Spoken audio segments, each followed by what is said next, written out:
ബൈബിളിൻ്റെ അനന്യസാധാരണമായ ആധികാരികത മനസ്സിലാക്കാൻ യഹൂദൻ എന്ന ഒറ്റ ജാതിയെപ്പറ്റി പഠിച്ചാൽ മതി. അവൻ എവിടെ തകരുമോ 10 മടങ്ങ് ശക്തിയോടെ തിരിച്ചു വരും. ഇരട്ടിക്കരുത്തോടവൻ വളരും. സ്തോത്രം. അതാ ചരിത്രത്തിൽ കണ്ടത്. അതിന് പറയുന്ന അവൻ്റെ അഭിവൃദ്ധി കണ്ടിട്ട് നമ്മളിതിലെ ജാഥ നയിച്ചിട്ടൊന്നും ഒരു വിശേഷമില്ല, സമയം പോകാമെന്നുള്ളതുള്ളൂ. ഇന്നലെ ഈ ജാഥ നയിക്കുന്നവരോട് എനിക്ക് ബഹുമാനമുള്ള ഒരാളാണ് കേട്ടോ. ഞാൻ തിരുവനന്തപുരത്തൊരു കൺവെൻഷൻ പ്രസംഗിക്കാൻ പോയപ്പോൾ ജാഥ വരുന്നു. സത്യത്തിൽ ഈ ഹമാസിനും ഹിസ്ബുള്ളയ്ക്കും ഹൂദി വിമതർക്കും ഒക്കെ ആരാധകരുള്ള ലോകത്തിലെ ഒരു സ്ഥലം കേരളമാണ്. വേറെ എങ്ങുമില്ല ഈ പ്രകടനമൊന്നും. വേറെ എങ്ങുമില്ല, ലോകത്തൊരു രാജ്യത്തുമില്ല. നടക്കട്ടെ, ഒരു അരങ്ങല്ലേ, നടക്കട്ടെ. അപ്പോൾ ഞാനിങ്ങനെ കോവളത്ത് ഈ ട്രിവാൻഡ്രത്ത് അങ്ങ് പോയിക്കൊണ്ടിരിക്കുമ്പോൾ കോവളത്ത് ചെന്നപ്പോൾ ഉണ്ട് ഇങ്ങനൊരു പ്രകടനം വരിക. അപ്പോൾ ഇതങ്ങ് പോകട്ടെ എന്ന് ഓർത്ത് ഞാനൊരു കടയിൽ കയറി ചായ കുടിക്കാൻ. അപ്പോൾ ഇതിൻ്റെ ആളുകൾ അവിടെ നിർത്തിയിട്ട് അവിടെ അവരുടെ പ്രോഗ്രാം. അവർ കുറേ പേര് അവിടെ വന്നപ്പോൾ ഞാൻ അവരുടെ ഈ പുസ്തകമൊക്കെ വില കൊടുത്ത് വാങ്ങി. എന്നോട് ഞാൻ പുസ്തകമൊക്കെ വില കൊടുത്ത് വാങ്ങിയപ്പോൾ എന്നോടും വലിയ കാര്യം, നമുക്കിതൊക്കെ പഠിക്കണം. അപ്പോൾ ഞാൻ ചോദിച്ചു, സാറേ ഇതെന്തുവാ സംഭവം, മനസ്സിലായില്ലേ? ഞാൻ പറഞ്ഞില്ല, പാലസ്തീൻ ഐക്യദാർഢ്യം. അത് വായിച്ചപ്പോൾ മനസ്സിലായി. പക്ഷേ ഈ സംഭവം പറ. നിങ്ങളൊക്കെ എന്നാ മനുഷ്യരാ? പാലസ്തീനിൽ സ്ത്രീകൾ മരിക്കുന്നു, പിഞ്ചോമനകൾ മരിക്കുന്നു. അതിരൂക്ഷമായി ഇസ്രയേൽ ഇങ്ങനെ രക്തച്ചൊരിച്ചിൽ നടത്തുന്നത് കണ്ടില്ലേ? കണ്ടു. സംഭവം നിങ്ങളുടെ കേൾക്കണം. ചുമ്മാ സ്ത്രീയെ കയറി കൊല്ലിയല്ല, കുഞ്ഞുങ്ങളെ കയറി കൊല്ലിയല്ലെന്ന്. ഈ ദുഷ്ടന്മാരെ ഈ മനുഷ്യരെയെല്ലാം മുമ്പിൽ നിർത്തിയിട്ട്, മനുഷ്യ കവചമാക്കി നിർത്തിയിട്ട്, സ്ത്രീകളെയും കുഞ്ഞുങ്ങളെയും മുമ്പിൽ നിർത്തിയിട്ട് ഈ ഭീരുക്കൾ അകത്ത് കയറിയാണ് ഇരിക്കുന്നത്. അപ്പോൾ അങ്ങോട്ട് കയറണമെങ്കിൽ എതിരെ നിൽക്കുന്ന പ്രതിരോധം തകർത്ത് കയറണം. അങ്ങനെ ചുമ്മാ ഒന്നും ഇസ്രയേൽ അടിക്കുകയില്ല. ആ രാജ്യത്തിൻ്റെ ചരിത്രം പഠിക്കണം, അപ്പോൾ മനസ്സിലാവും. ഒരു മനുഷ്യനും വില കൽപ്പിച്ച് അവർ മുമ്പോട്ട് പോന്നേ. പിന്നെ ചുമ്മാ ഉപദ്രവിക്കുകയും ചെന്നാൽ കളി മാറും. സ്ത്രീയും കുട്ടിയൊക്കെ മാറിയാൽ മതി, സംഭവം വരുമ്പോൾ മാറിക്കൊടുത്താൽ മതി. ഇവരെ മനുഷ്യകവചമാക്കി നിർത്തിയിട്ട് അകത്ത് കയറി ഒളിച്ചിരിക്കുകയാണെന്ന്. എന്നിട്ട് പറയും അവിടെ പട്ടിണിയാണ്, കഷ്ടപ്പാടാ. ഒരു മിസൈൽ അയക്കുമ്പോഴേക്ക് ഒരു 40 ലക്ഷം ഇന്ത്യൻ റുപ്യ ചിലവുണ്ട്. മനസ്സിലായില്ലേ? അത്രയും ഡോളർ പോട്ടെ. ഈ ക്യാഷ് പോരെ ഇവർ ഈ പട്ടിണി തീർക്കാൻ. എത്ര യൂണിവേഴ്സിറ്റി തുടങ്ങാണോ അല്ലേ? എന്തെല്ലാം കാര്യം ഇവിടെ ചെയ്യാം.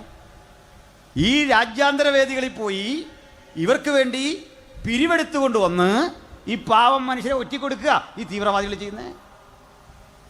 ഏതായാലും ഞാൻ എന്നോട് സംസാരിച്ച ഈ മനുഷ്യരോട് പറഞ്ഞു, സുഹൃത്തെ, നിങ്ങളുടെ ഈ പ്രോഗ്രാമിനോട് എനിക്ക് യോജിപ്പുണ്ട്. എൻ്റെ എല്ലാ പിന്തുണയും, എനിക്ക് സമയമില്ലല്ലേ, ഞാൻ കൂടിയേച്ച് പോയേനെ. ഒരു ഭയങ്കര കാര്യം. അപ്പോൾ എൻ്റെ ഈ ബൈക്കൊക്കെ ഇരിക്കുന്നത് മനസ്സിലായി. പിന്നോട് ചോദിച്ചാൽ അച്ഛനാണോ? ഞാൻ പറഞ്ഞു അതെ. അച്ഛനാണെന്ന് ചോദിച്ചാൽ ഞാൻ ഇന്നുവരെ അല്ലെന്ന് പറഞ്ഞിട്ടില്ല. എനിക്ക് പോപ്പിനേക്കാൾ പ്രാഗൽഭ്യമുണ്ട് അച്ഛനാന്ന് പറയാൻ. മനസ്സിലായില്ലേ? ഞാൻ പറഞ്ഞു അതെ. അപ്പോൾ പറഞ്ഞു, നിങ്ങളെങ്കിലും ഞങ്ങളെ സപ്പോർട്ട് ചെയ്യുന്നില്ല. ഞാൻ പറഞ്ഞു സപ്പോർട്ട് ചെയ്യാൻ കാരണം വേറൊന്നുമല്ല, ഈ പ്രശ്നം നടക്കുന്ന എവിടാ? പാലസ്തീനിൽ. പ്രകടനം നടക്കുന്ന എവിടാ? കോവളത്ത്. ഇത് നല്ലതാണ്, ആരോഗ്യത്തിനും ജീവിതത്തിനും എല്ലാം ഇത് നല്ലതാണ്. നാളെ എത്ര പ്രകടനം ഇവിടെ നടന്നാലും എൻ്റെ സപ്പോർട്ട് നിങ്ങൾക്കുണ്ട്. തടി കേടാകാതിരിക്കാൻ ഇതാ നല്ലത്. കാരണം എന്താ, അങ്ങോട്ട് ചെല്ലണം, പോസ്റ്റ്മോർട്ടം ചെയ്യാൻ പോലും കാണത്തില്ല, ആവിയാക്കി വിടുന്നൊരു പരിപാടി അവിടെ ഉണ്ട്. അതൊന്നും വിശദീകരിക്കാൻ എനിക്ക് നേരമില്ല.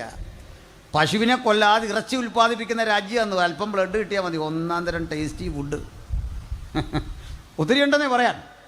അപ്പോൾ ഇതാ രാജ്യം. അതായത് ഈ പോസ്റ്റ്മോർട്ടം ചെയ്യാൻ ആൾ ബാക്കി കാണൂല, ആവി. ചായയൊക്കെ അനത്തുമ്പോഴേ കാപ്പിക്കലത്തിൽ നിന്ന് ഇങ്ങനെ ആവി പോവില്ല. ഇതുപോലൊരു സംഭവം മിച്ചം ഉണ്ടാവില്ല. അപ്പോൾ ഈ രാഷ്ട്രം തിരിച്ചന്ന് വന്നു, പിന്നെയും ലോകത്ത് ചിതറി. ഇന്ന് നിങ്ങൾ സസൂക്ഷ്മം നോക്കിയാൽ അവൻ ചരിത്രത്തിലേക്ക് തിരിച്ചു വരുന്നു. അഭൂതപൂർവമായ വളർച്ച ഒരു കാര്യം വ്യക്തമാക്കുന്നു, യേശു വരാറായി. യേശുവിനെ ഒരിക്കൽ തിരസ്കരിച്ച അവന് പോലും ബോധ്യം വരുന്ന വിധത്തിൽ ഏത് കണ്ണും അവനെ കുത്തിത്തുളച്ചവരും അവനെ കാണും. ഭൂമിയിലെ ഗോത്രങ്ങളൊക്കെ അവനെ ചൊല്ലി വിലപിക്കും. ആമേൻ എന്ന് പറഞ്ഞ് ഉറപ്പിച്ചുകൊണ്ട് വെളിപ്പാട് പുസ്തകം ആത്യന്തികമായി ആ സത്യം പ്രകടമാക്കുന്നെങ്കിൽ ഇതാ കാലവിളംബമന്യേ യേശു തൻ്റെ രാജ്യം സ്ഥാപിക്കാൻ സമയം സമാഗതമായി. അതിൻ്റെ ഒന്നാമത്തെ തെളിവാ ജൂതൻ്റെ ചരിത്രത്തിലേക്കുള്ള തിരിച്ചുവരവ്. ശരീരരക്ഷ. ക്രൂശിൽ കിടക്കുന്ന കള്ളന്മാരിൽ ഒരുത്തൻ പറഞ്ഞ് ഞങ്ങൾ കേട്ടായിരുന്നു, നീ ദൈവപുത്രനാണെങ്കിൽ ക്രൂശിൽ നിന്ന് ഇറങ്ങണം, നിന്നെ തന്നെ രക്ഷിക്കണം, ഞങ്ങളെയും രക്ഷിക്കണം. മനസ്സിലായില്ലേ? അവനുദ്ദേശിച്ച രക്ഷ എന്താ? ശരീരരക്ഷ. ഈ മുറിവുണങ്ങണം, ക്രൂശിൻ്റെ അനുഭവം മാറണം. സത്യത്തിൽ അവൻ കഴിവില്ലാത്ത ഒരാളല്ല. എനിക്കൊന്നും ഇവൻ ഏതോ മന്ത്രിയുടെ പ്രൈവറ്റ് സെക്രട്ടറി ആയിരുന്നു തോന്നുന്നു പണ്ട്. ഇത്രയും നല്ല ഐഡിയ. എന്താ ഐഡിയ പറഞ്ഞു കൊടുത്തേ? നീ ആദ്യം രക്ഷപ്പെടണം സാറേ, ഞങ്ങളെയും കൂടെ ഒന്ന് രക്ഷിക്കു സാറേ. ഇയാൾ പറഞ്ഞത് കേട്ടിരുന്നെങ്കിൽ, യേശു ക്രൂശിൽ നിന്ന് ഇറങ്ങിയിരുന്നെങ്കിൽ, നേരാണല്ലോടെ കൊച്ച നീ പറഞ്ഞേ, ഇതേ ഞാൻ ഇറങ്ങുന്നു, ഇറങ്ങ്, 3 പേരൂടെ ആ തെരുവീതിലൂടെ പോയാൽ മതി, പീലാത്തോസ് അന്ന് രക്ഷിക്കപ്പെടും. വൻ ജനാവലി വരും, ധാരാളം ആളുകൾ കേൾക്കും. നല്ല ഐഡിയ ഉള്ള കള്ളനാണ്, നിസാര പുള്ളിയല്ല. ഈ കള്ളൻ്റെ കൊച്ചുമക്കൾ ഇപ്പോഴും സുവിശേഷം പറയാറുണ്ട് കേട്ടോ. നമ്മുടെ ശരീരത്തിന് നല്ലതാണെന്ന്, വിദേശത്ത് പോകാൻ നല്ലതാണെന്ന്, നമുക്ക് ചില സുഖങ്ങളൊക്കെ ഇതുവഴി ഉണ്ടാകും. അപ്പുറത്ത് കിടക്കുന്നവൻ കള്ളനാണെങ്കിലും പറഞ്ഞു, ഇത്രയൊക്കെ ജീവിച്ചില്ലേ, ചെയ്യാവുന്ന കൊള്ളയൊക്കെ ഞാൻ ചെയ്താ മടുത്തു. ഈ മരണം പോലും എൻ്റെ കുറ്റകൃത്യത്തിന് തത്തുല്യമല്ല. പക്ഷേ നിൻ്റെ രാജ്യം വരുമ്പോൾ നീ അടിയനെ ഓർക്കണം. മറ്റവൻ്റെ വചനം കേട്ടിട്ട് പറഞ്ഞു, എന്താ പറഞ്ഞത്? ഇവൻ ചെയ്യുന്ന എന്തെന്ന് അറിയായിക്കാൻ അവനോട് ക്ഷമിക്കണം. ഇപ്പോഴും കർത്താവ് ഇത് പറയുന്നുണ്ട്, അവനോട് ക്ഷമിക്കണമെന്ന്. അപ്പോഴും നമ്മൾ പറഞ്ഞു അവിടെ ഭയങ്കര ആളാ, IPC 4-5 പേരേ ഉള്ളൂ, ചർച്ചകൂടി കുറവാന്ന് പറഞ്ഞാൽ ആ പറയുന്നവൻ്റെ കാര്യം കേട്ടിട്ട് അവനോടും കൊനെക്കുറിച്ചും പറയണം, അവനോട് ക്ഷമിക്കണം. എടാ, യേശു പാലസ്തീനിൽ തലങ്ങും വിലങ്ങും നടന്ന് പ്രസംഗിച്ചിട്ട് അവസാനം കിട്ടിയ 12 പേരെയാണ്. അപ്പം നമുക്ക് സ്കോപ്പുണ്ട്, നമുക്ക് സ്കോപ്പുണ്ടെന്ന്. അത്രയും അത്ഭുതം അടയാളോ വീര്യപ്രവൃത്തി നടത്തിയിട്ട് അവസാനം കിട്ടിയത് 12 പേരെയാണെന്ന്. ഈ കണക്കെടുക്കാൻ ആരാ പറഞ്ഞേ? നമ്മളെ ഏൽപ്പിച്ച പണി പോസ്റ്റ്മാൻ്റെ പണിയാണ്. ഈ കത്ത് കൊണ്ട് കൊടുത്തേക്കണം. കത്തിനകത്ത് പല കാര്യം എഴുതിയിട്ടുണ്ട്, വീട് പണിയുക, വണ്ടി മേടിക്കുക, ബാങ്കിലെ പൈസ അടയ്ക്കുക. ഇതെല്ലാം പോസ്റ്റ്മാൻ്റെ കാര്യമാണോ? ചേട്ടാ കത്ത് കൊണ്ടുത്തൊന്ന് വേണ്ടത് ചെയ്തോണം. ഗോസ്പൽ അറിയിക്കാൻ ഞങ്ങൾ വന്നാ വേണ്ടത് ചെയ്തോണമെന്ന്. സുവിശേഷം അറിയിക്കുന്നവൻ്റെ ജോലി യേശുവിൻ്റെ രക്ഷകർത്തൃത്വത്തെ കൃത്യതയോടെ പറയുക എന്നുള്ളതാണ്. അത് ഞങ്ങൾ ചെയ്തുകൊണ്ടിരിക്കും. Hallelujah, praise the Lord. എന്താണ് ഈ ബൈബിളിൻ്റെ ഉള്ളടക്കം എന്നൊരാളോട് ചോദിച്ചാൽ ക്രൈസ്തവർ പറയേണ്ട മറുപടി ദ കിങ്ഡം ഓഫ് ഗാഡ്, ദൈവരാജ്യം. അതാണ് ഇതിൻ്റെ ഉള്ളടക്കം. ആ ഉള്ളടക്ക സംബന്ധിയായ പൊതുനിയമ പഠനങ്ങൾക്ക് വളരെയധികം ആധികാരികതയുണ്ടെങ്കിൽ പഴയ നിയമത്തിൽ സുശക്തമായ ചില സൂചനകളുണ്ട്. ഞാൻ അതിലേക്കാണ് ഇന്ന് നിങ്ങളുടെ ശ്രദ്ധ കൊണ്ടുവരുന്നത്. യേശു സ്ഥാപിക്കുന്ന ദൈവരാജ്യത്തെപ്പറ്റി, അവിടുന്ന് പുനരാഗമനം ചെയ്ത ശേഷമുള്ള ലോക സങ്കല്പത്തെപ്പറ്റി ഏറ്റവും ആധികാരികമായി പറയുന്ന 2 കൃതികൾ വിശുദ്ധ ബൈബിളിലുണ്ട്. ഒന്ന് ദാനിയേൽ പ്രവാചകൻ്റെതെങ്കിൽ മറ്റൊന്ന് വെളിപ്പാട് പുസ്തകമാണ്. പഴയ നിയമത്തിലെ 27ാമത് പുസ്തകമാണ് ദാനിയേൽ. പുതിയ നിയമത്തിലെ 27ാമത് പുസ്തകമാണ് വെളിപ്പാട്. പഴയ നിയമത്തിലെ 27ാമത് പുസ്തകത്തിൻ്റെ എഴുത്തുകാരനായ ദാനിയേലും പുതുനിയമത്തിലെ 27ാമത് ഗ്രന്ഥത്തിൻ്റെ എഴുത്തുകാരനായ യോഹന്നാനും യഹൂദഗോത്രത്തിൽ പിറന്ന 2 പ്രിയപ്പെട്ടവരായിരുന്നു. ഇവർ തമ്മിൽ കണ്ടിട്ടില്ല, ഇവർ തമ്മിൽ അറിഞ്ഞിട്ടില്ല.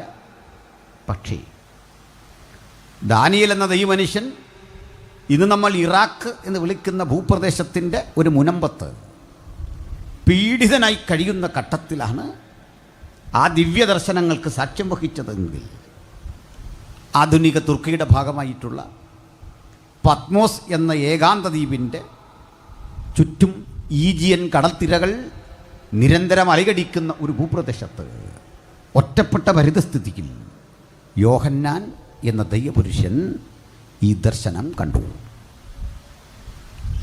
ഈ ദർശനങ്ങൾ തമ്മിൽ ഏകദേശം 700 വർഷങ്ങളുടെ അകലമുണ്ട്. അതുകൊണ്ട് അവർ തമ്മിൽ കണ്ടിട്ടില്ല.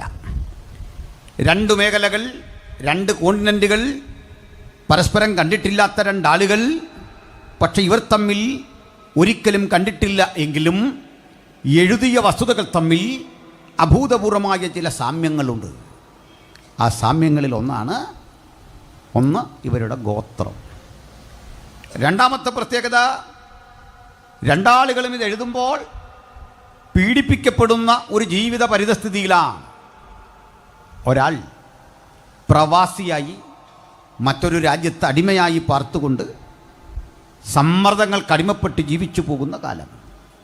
മറ്റൊരാൾ ദൈവവചനവും യേശുക്രിസ്തുവിൻ്റെ സാക്ഷ്യവും നിമിത്തം പത്മോസ് എന്ന ദ്വീപിലേക്ക് തടവുകാരനായി അയക്കപ്പെട്ട അന്തരീക്ഷം. ഇനിയും വേറെ ചില പ്രത്യേകതകളുണ്ട്. ഇവർ രണ്ടുപേരും തങ്ങളുടെ പേർ പരിചയപ്പെടുത്തുന്നത് സമാനമായ ഒരു ടൈറ്റിൽ കൊണ്ടാണ്.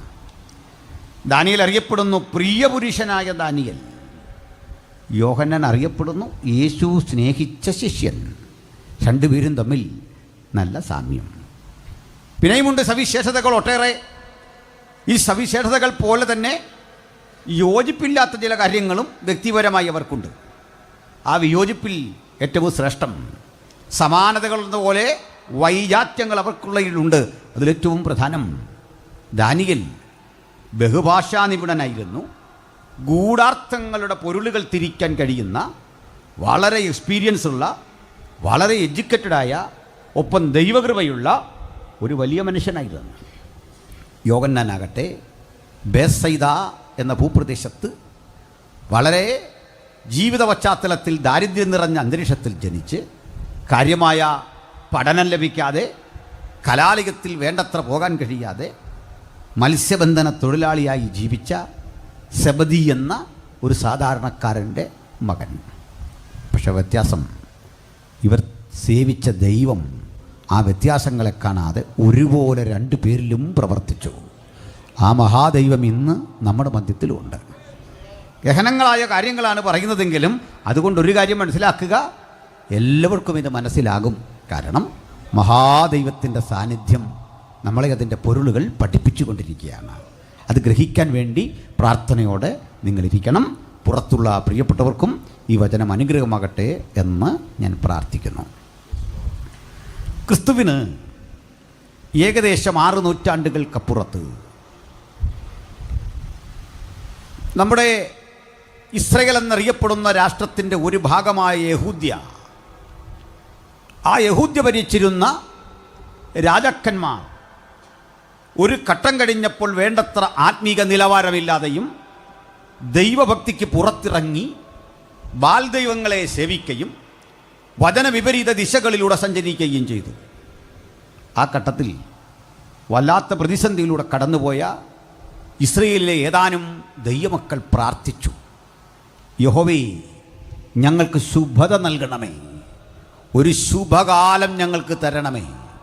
എപ്പോൾ പ്രവാചകന്മാർ ദൈവവചനം വിട്ട് യാന്ത്രികമായി പ്രവചിക്കാൻ തുടങ്ങി, പുരോഹിതന്മാർ ന്യായമായി ആ കർത്തൃശുശ്രൂഷ ചെയ്യാതിരുന്നു, ന്യായാധിപന്മാർ നീതി നിഷേധിച്ചു, രാജാക്കന്മാർ അരാജകവാദികളെപ്പോലെ പെരുമാറാൻ തുടങ്ങി.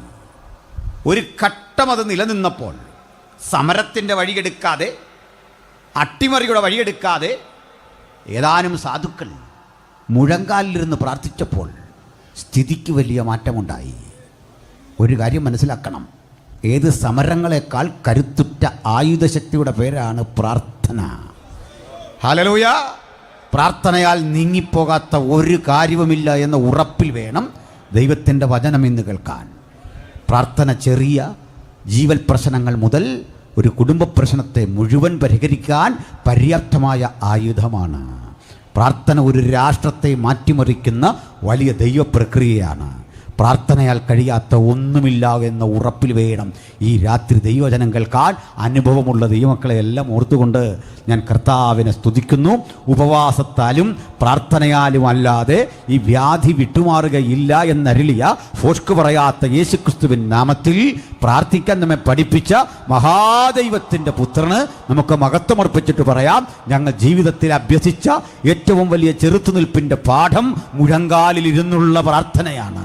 ആ പ്രാർത്ഥിക്കുന്ന ഭക്തൻ തൻ്റെ മുഴങ്കാലിലിരുന്ന് തമ്പുരാനോട് ജാഗരിക്കുന്നിടത്തോളം കാലം ഒരു കാര്യം ഉറപ്പാക്കിക്കൊള്ളണം, അവന് പരാജയം വരികയില്ല. ജയം നമുക്ക് ഉറപ്പാണ്.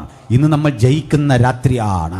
എല്ലാത്തരം പ്രതിലോമ ശക്തികളെയും തകർത്ത് വിജയക്കൊടി പാറിക്കുന്ന അനുഗ്രഹീതമായ ദൈവപ്രവർത്തിക്ക് സാക്ഷ്യം വഹിക്കാൻ യഹോവയാൽ ആകൃഷ്ടരായി ഇന്നിവിടെ വന്നിരിക്കുന്ന പ്രിയപ്പെട്ടവരെ ഓർത്ത് ഞാൻ ദൈവത്തെ സ്തുതിക്കുന്നു. പ്രാർത്ഥന സ്ഫോടനാത്മകമായ ശക്തി കൊണ്ട് അന്തരീക്ഷത്തെ മുഴുവൻ മാറ്റിമറിക്കുമെങ്കിൽ ഇതാ ദൈവ സാന്നിധ്യം തലങ്ങും വിലങ്ങും അവിടുത്തെ ദൂതസഞ്ചയം നമുക്ക് മധ്യേ സഞ്ചരിച്ചുകൊണ്ട് തകർക്കാനാവാത്ത ഇരുട്ടിൻ്റെ കോട്ടകളെ തകർക്കുന്നു. ജയം യേശുവിൻ നാമത്തിൽ അവകാശപ്പെട്ടുകൊണ്ട് നമുക്ക് ഒരുമിച്ച് ഒരു കാര്യം ഉറപ്പാക്കാം. നാളുകളായി സമരം ചെയ്തുകൊണ്ട് ക്ഷീണിച്ച മനുഷ്യരെ പോലെയല്ല, രാജാവിനെ അട്ടിമറിക്കാൻ ശ്രമിച്ചിട്ട് പരാജയപ്പെട്ടവരെ പോലെയല്ല, മുഴങ്കാലിരുന്നവർ പ്രാർത്ഥിച്ചു, യഹോവേ ഞങ്ങൾക്ക് ശുഭത നൽകണമേ. ഹല്ലേലൂയ.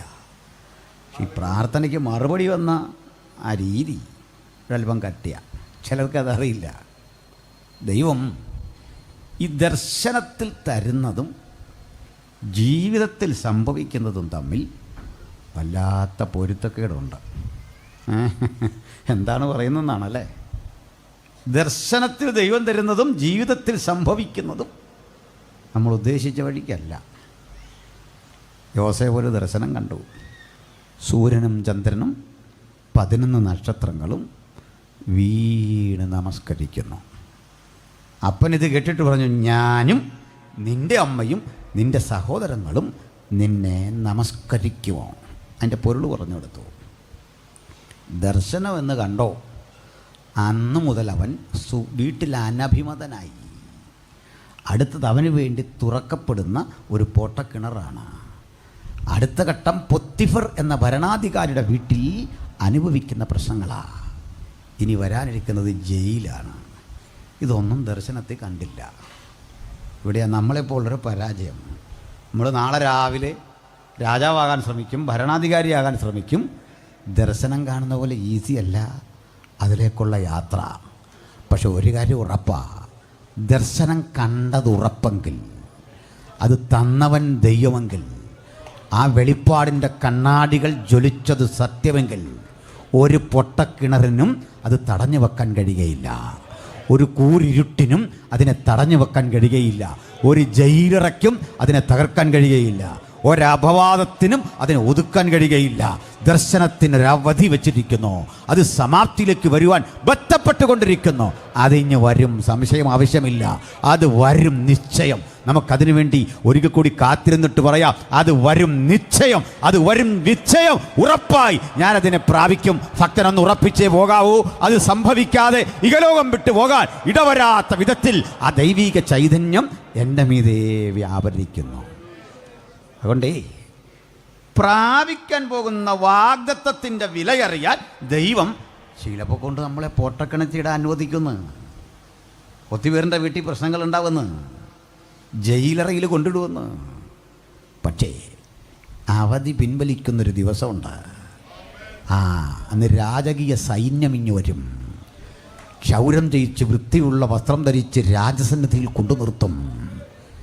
രാജാവ് കണ്ട സ്വപ്നത്തിൻ്റെ പൊരുൾ തിരിച്ചങ്ങോട്ട് തുടങ്ങുമ്പോൾ നിനക്കൊരു കാര്യം മനസ്സിലാകും. ഒരു ജയിലിനും സ്വപ്നം കാണുന്ന എൻ്റെ സ്വഭാവത്തിന് തടസ്സമിടാൻ കഴിഞ്ഞില്ലെങ്കിൽ, വ്യാഖ്യാനത്തിൻ്റെ പൊരുളറിയിക്കുന്ന വചനത്തിൻ്റെ മാർമിക സത്യങ്ങൾ വെളിപ്പെടുത്തുന്ന എൻ്റെ സവിശേഷതയ്ക്ക് തടയിടാൻ കഴിഞ്ഞിട്ടില്ലെങ്കിൽ, ഒന്നുറപ്പാണ്, എൻ്റെ സമയം നിശ്ചയമായിരിക്കുന്നു. അദ്ദേഹം പറയുക, രാജാവേ, അഭിമുഖീകരിക്കാൻ പോകുന്നത് കടുകട്ടിയായ പ്രശ്നങ്ങളെയാ. നീയേ ക്ഷാമം നിറഞ്ഞ വർഷത്തെയും സമൃദ്ധിയുടെ വർഷത്തെയും ദൈവം നിൻ്റെ സന്നിധിയിൽ തരും. ആദ്യം സമൃദ്ധിയാണ്, പിന്നെ ക്ഷാമമാണ്. സമൃദ്ധിയിൽ ദുർവ്യയം ചെയ്ത് ധാന്യം വല്ലാതെ തീർത്താൽ, ദാരിദ്ര്യം പുറകെ വരുമ്പോൾ മനുഷ്യൻ പഴയ സമൃദ്ധി മറക്കും. മറന്നിട്ടേ നിനക്കെതിരെ തിരിയും. അപ്പോൾ സമൃദ്ധിയുള്ള കാലത്ത് ഈ വസ്തുക്കളൊക്കെ ഒന്ന് വാങ്ങി ധാന്യമണികൾ കേടുകൂടാതെ സൂക്ഷിക്കാൻ സംഭാര നഗരങ്ങളെ പണിയണം. അവ അടുക്കി വെക്കണം. അവ ധാരാളമായി വില കുറഞ്ഞ സമയത്ത് വാങ്ങി സൂക്ഷിച്ചിട്ട് ക്ഷാമം വരുന്ന ഘട്ടത്തിൽ, വരൾച്ച വരുന്ന ഘട്ടത്തിൽ എടുത്ത് പ്രയോഗിക്കണം. ഒന്നുകൂടെ പറഞ്ഞു, പ്രാപ്തനായ ഒരാൾ സാറ് തിരഞ്ഞെടുത്താൽ മതി. അടുത്ത നിമിഷം രാജാവ് പറയുക, ദൈവാത്മാവുള്ള ഈ മനുഷ്യനെപ്പോലെ ഒരുത്തനെ കിട്ടുമോ? ചിലപ്പോഴൊക്കെ നമ്മൾ പറഞ്ഞു വിടുന്നത് നമ്മുടെ വാഗ്ദത്തമാണ്. ഹല്ലേലൂയ. നമ്മൾ ചെന്നെത്തുന്ന മണ്ഡലത്തിലേക്ക് അപ്പോയിൻമെൻ്റ് ഉടനെ അടിച്ച് കയ്യിൽ കൊടുത്തപ്പോൾ ഒരു കാര്യം ഉറപ്പാ, ദർശനത്തിലേക്കുള്ള വഴി എളുപ്പമല്ല. ഒരു സ്വപ്നം പോലെ വിഷമതകൾ മറക്കത്തക്ക വിധം, ഇരുട്ട് കിണറുകൾ അപ്രസക്തമാകുന്ന വിധം, നമ്മുടെ നല്ല നാളുകൾ കരുതി വെച്ചിട്ടുള്ള ആ ദൈവസന്നിധിയിലേക്ക് നോക്കിയിട്ട് നന്ദിയോടെ പറയാം, നീ എത്ര വലിയവൻ, നീ എത്ര ധന്യൻ, നീ എത്ര ശ്രേഷ്ഠൻ. ഞങ്ങൾ നിന്നിൽ വിശ്വസിക്കുന്നു, ഞങ്ങൾ അങ്ങയിൽ ആശ്രയിക്കുന്നു. ഹല്ലേലൂയ. ബഹുമാനരെ, അങ്ങനെയുള്ള ഒരു ഘട്ടത്തിൽ ജനം പ്രാർത്ഥിച്ചു. അപ്പോഴേ ഈജിപ്റ്റ് ഭരിക്കുന്നൊരു ചക്രവർത്തിക്കൊരു മോഹം, കാർക്കമിഷ് എന്നറിയപ്പെടുന്നൊരു ഭൂപ്രദേശം യുദ്ധത്തിൽ പിടിച്ചെടുക്കണം. നമ്മുടെ കാർഗിൽ പോലെ തന്ത്രപ്രധാനമായൊരു മേഖലയാണ്, ഇസ്രായേലിൻ്റെ അടുത്താണ്. ഇതേ സ്ഥലം പിടിച്ചെടുക്കാൻ അസീറിയൻ പടയ്ക്കും തോന്നി. കാരണം ഈ സ്ഥലത്തിൻ്റെ പ്രത്യേകത അതാ കാര്യം. ആ രണ്ടു കൂട്ടരോട് വന്നപ്പോൾ മൂന്നാമതൊരുത്തനും തോന്നി പിടിക്കാൻ. അയാളുടെ പേരായിരുന്നു നെബൂഖദ്നേസർ. നീട്ടണില്ല, ഒറ്റ വാക്കിൽ പറയാം, ആ യുദ്ധത്തിൽ എല്ലാ സൈന്യത്തെയും ചിതറിച്ചോടിച്ച് നെബൂഖദ്നേസർ ജയിച്ചു. ജയിച്ചപ്പോൾ അയാൾ യെരൂശലേം ഒന്നടങ്കം വിഴുങ്ങി. ഇസ്രായേൽ മുഴുവൻ തൻ്റെ ആധിപത്യത്തിന് കീഴിലാക്കി. ഇസ്രായേലിൽ ഏറ്റവും ശക്തരായ സൈനിക മേധാവികളെ മുഴുവൻ പിടിച്ചു. അവിടെ ബുദ്ധിസാമർഥ്യമുള്ള യഹൂദ ചെറുപ്പക്കാരെയൊക്കെ പിടിച്ചു. ഇവരെയൊക്കെ പിടിച്ച് സ്വന്തം രാജ്യമായ ഇറാഖ് എന്ന ബാബിലോണിലേക്ക് കൊണ്ടുപോയി. അവിടുത്തെ വിദ്യകൾ അഭ്യസിച്ചു. ഇനി മുതൽ നിങ്ങൾ ഇവിടുത്തുകാരാ, ഇവിടുത്തെ ഭാഷ പഠിക്കണം, ഇവിടുത്തെ രീതി മനസ്സിലാക്കണം, നിങ്ങളുടെ കലാവൈഭവങ്ങളൊക്കെ ഇനി ഈ നാട്ടിലാ പ്രയോജനപ്പെടാൻ പോകുന്നേ, നിങ്ങളുടെ കരുത്തും ശക്തിയുമൊക്കെ ഇനി ഇവിടെയാ. അതിന് ബൈബിൾ ഇട്ടിരിക്കുന്നൊരു പേരാ ഇസ്രായേൽ മക്കളുടെ ബാബിലോന്യ പ്രവാസം. ഈ പ്രവാസകാലത്ത് ഇസ്രായേൽ മക്കളിൽ രാജസന്തതികളിൽ കുലീനന്മാരായ 3-4 ചെറുപ്പക്കാരുണ്ടായിരുന്നു. നിങ്ങൾക്ക് അവരുടെ പേരറിയാം, ശദ്രക്ക്, മേശക്ക്, അബേദ്നെഗോ. ചിലർ ചന്ദ്രക്കെന്ന് പറയും. ചന്ദ്രക്കിനെ പോൽ വീഴ്ത്തപ്പെട്ടാൽ, ഈ പദം പറയുമ്പോൾ പ്രൊനൗൺസിയേഷൻസ് വളരെ ശ്രദ്ധിക്കേണ്ടതുണ്ട്. ശദ്രക്ക്, ശദ്രക്ക് എന്നാണ് ശരി പ്രയോഗം. ശദ്രക്ക്, മേശക്ക്, അബേദ്നെഗോ ഇവരെ പിടിച്ചു. കൂടെ ദാനിയേലും ഉണ്ട്. പക്ഷേ ഈ 4 പേരോട് ഒന്നിച്ചു വരില്ല. കാരണം ദാനിയേൽ ഹൈലി എഡ്യൂക്കേറ്റഡ് ആണ്. അദ്ദേഹം ഈ ഗാങ്ങിൽപ്പെട്ട ആളല്ല. മറ്റൊരു സ്ഥലത്ത് അദ്ദേഹത്തിൻ്റെ ഓഫീസുമൊക്കെ. ഇപ്പോൾ ഈ ചെറുപ്പക്കാരെ കൊണ്ടുവന്ന് എന്തിനാണെന്നറിയണ്ടേ? ഇസ്രായേൽ മക്കളെ മുഴുവൻ കൊണ്ടുവന്നിട്ടുണ്ട് കേട്ടോ, അവിടെ നിന്ന് കിട്ടിയവരെയൊക്കെ. ആ കൂടെ കൂടുതൽ ആളുകൾ ഊഴിയ വേലക്കാരായി ഈ രാഷ്ട്രത്തിൻ്റെ തലസ്ഥാന നഗരിക്ക് പുറത്ത് കനാലുകൾ വെട്ടിയും റോഡുകൾ പണിതും രാജ്യത്തെ ആ നിലയിൽ സേവിക്കുക. വലിയ കഷ്ടപ്പാടാണ്. അവിടെ കുലീനന്മാരായി ജീവിച്ചിരുന്ന ആളുകൾ ഏറ്റവും ദരിദ്രാവസ്ഥയിൽ കഠിനമായ ജോലി ചെയ്യുമ്പോൾ ഈ ചെറുപ്പക്കാർ രാജസന്നിധിയിലെ ജീവനക്കാരായി. വിദ്യാഭ്യാസമുള്ളതുകൊണ്ട് വന്നതാണ്. എന്തിനാ കൊണ്ടെന്നറിയണ്ടേ? ഇവരുടെ പൂർവികർ ചിലർ ബാൽബിംബങ്ങളെ സേവിച്ചു. ഒരു കാര്യം തുറന്നു പറയാതിരിക്കാൻ വയ്യ, നമുക്കെല്ലാ വിശ്വാസധാരകളോടും ബഹുമാനമുണ്ടായിരിക്കണം. ആധ്യാത്മിക ആചാര്യന്മാരോടും നമ്മുടെ സമശിഷ്ടങ്ങളോടും ഒക്കെ ബഹുമാനവും ആദരവും ഉണ്ടാകണം. മാത്രമല്ല, സാമൂഹ്യ പരിഷ്കർത്താക്കൾ കഴിഞ്ഞ രാത്രി സൂചിപ്പിച്ചതുപോലെ രാഷ്ട്രതന്ത്രജ്ഞരായ പ്രധാനികൾ, ഇവരോടൊക്കെ ബഹുമാനം. അത് ഈ പുസ്തകത്തിൽ എഴുതിയിരിക്കുന്ന അവരെയൊക്കെ ബഹുമാനിക്കണമെന്ന് അല്ലേ? വിശേഷാൽ അധികാരസ്ഥന്മാർക്ക് വേണ്ടി പ്രാർത്ഥിക്കണം. അങ്ങനെ എഴുതിയ ഗ്രന്ഥം. അങ്ങനെ വേറെ ലോകത്തെ ഒരു മതഗ്രന്ഥത്തിലും ഇല്ല രാജ്യം ഭരിക്കുന്ന ഭരണാധികാരിയെ ബഹുമാനിക്കണമെന്നും ആദരിക്കണമെന്നും അവർക്ക് വേണ്ടി പ്രാർത്ഥിക്കണമെന്ന് എഴുതിയ മറ്റൊരു ആത്മീയ ഗ്രന്ഥവും ലോകത്തില്ല. അത് ബൈബിൾ മാത്രമാണ്. ഹല്ലേലൂയ. ഇതൊക്കെ ശരിയാണ്. പക്ഷേ ഒരു കാര്യം സ്നേഹത്തോടെ പറഞ്ഞ് വിയോജിക്കട്ടെ, ഞങ്ങൾ ബഹുമാനിക്കും, ഞങ്ങൾ ആദരിക്കും, ഞങ്ങൾ നികുതി അടയ്ക്കും, ഞങ്ങൾ സ്നേഹിക്കും, കഴിയുന്നത്ര രാജ്യനിയമം പാലിക്കും, പക്ഷെ ആരാധിക്കില്ല. സന്തോഷമുണ്ടോ? ആരാധിക്കാൻ നിർവാഹമില്ല. ആരാധിക്കാൻ യോഗ്യൻ ഒരുവൻ മാത്രം. ഹല്ലേലൂയ. ഒരുവൻ്റെ മുമ്പിൽ ഈ കരം ആരാധനയ്ക്ക് വേണ്ടി കൂപ്പൂ, മുഴങ്കാലുകൾ അവൻ്റെ മുമ്പാകെ മാത്രമേ മടങ്ങൂ. ആരാണ് അവിടുന്ന്? എന്നാണ് സകല മുഴങ്കാലുകളും എൻ്റെ മുമ്പാകെ മടങ്ങുമെന്ന് അരുളി ചെയ്ത നസ്രായൻ്റെ മുമ്പിൽ മാത്രമേ ഭക്തൻ മുഴങ്കാൽ മടക്കയുള്ളൂ. അത് നിലപാടാണ്. അതിൻ്റെ പേരിൽ പകരം പ്രാണൻ വെക്കേണ്ടി വന്നാലും പിന്നോട്ട് പോകാൻ പാടില്ല, അല്ലേ? അപ്പോൾ ഇവരുടെ പൂർവികർ ചിലർ രഹസ്യത്തിൽ ബാൽബിംബങ്ങളെ ആരാധിച്ചു, അശേരപ്രതിഷ്ഠകളെ നമസ്കരിച്ചു.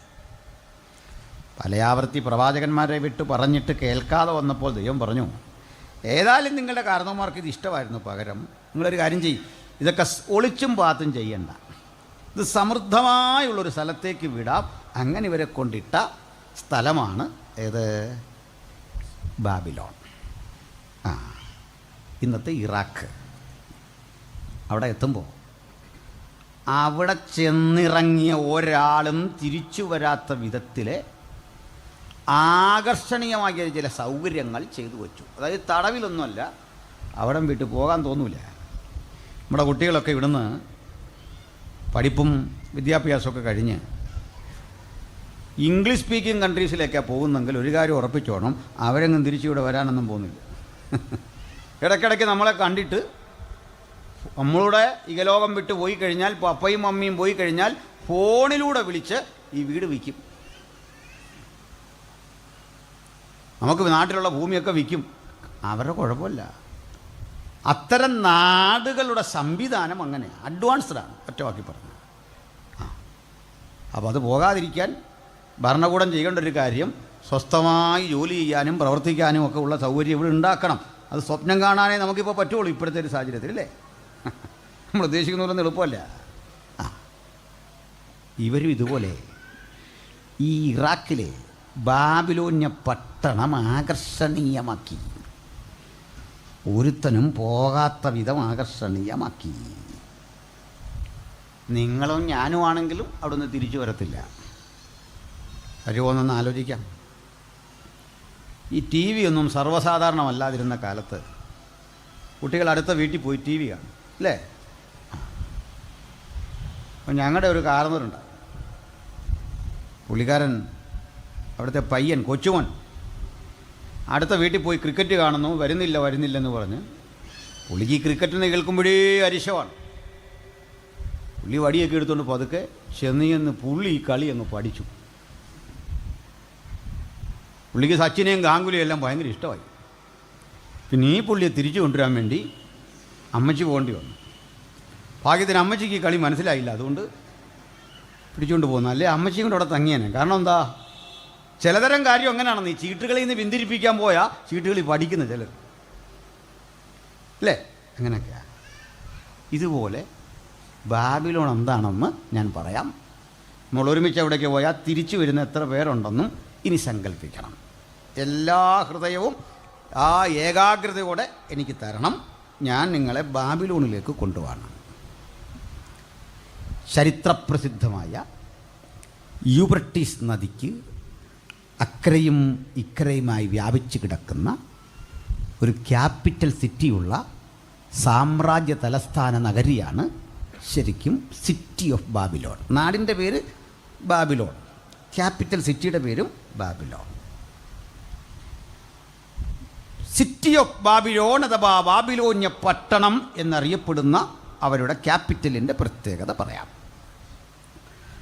14.5 മൈൽ നീളത്തിൽ 14.5 മൈൽ വീതിയിൽ ഒരു സമചതുര പട്ടണം. ഒത്ത നടുവിലൂടെ സ്വച്ഛന്തമൊഴുകുന്ന യൂഫ്രട്ടീസ് നദി. ഈ 14.5 മൈൽ നീളത്തിൽ 14.5 മൈൽ വീതിയിൽ ഇതിന് ചുറ്റും ഒരു പടുകുറ്റൻ മതിൽക്കെട്ട്. ഈ മതിൽക്കെട്ടിൻ്റെ അടിസ്ഥാനത്തിന് 87 അടി ഘനമുണ്ട്. 87 അടി ഘനമുള്ള മതിൽ മുകളിലേക്ക് ഉയരുമ്പോൾ അതിൻ്റെ മുകൾ പരപ്പ് ഏകദേശം 100 അടി ഉയരം വരും.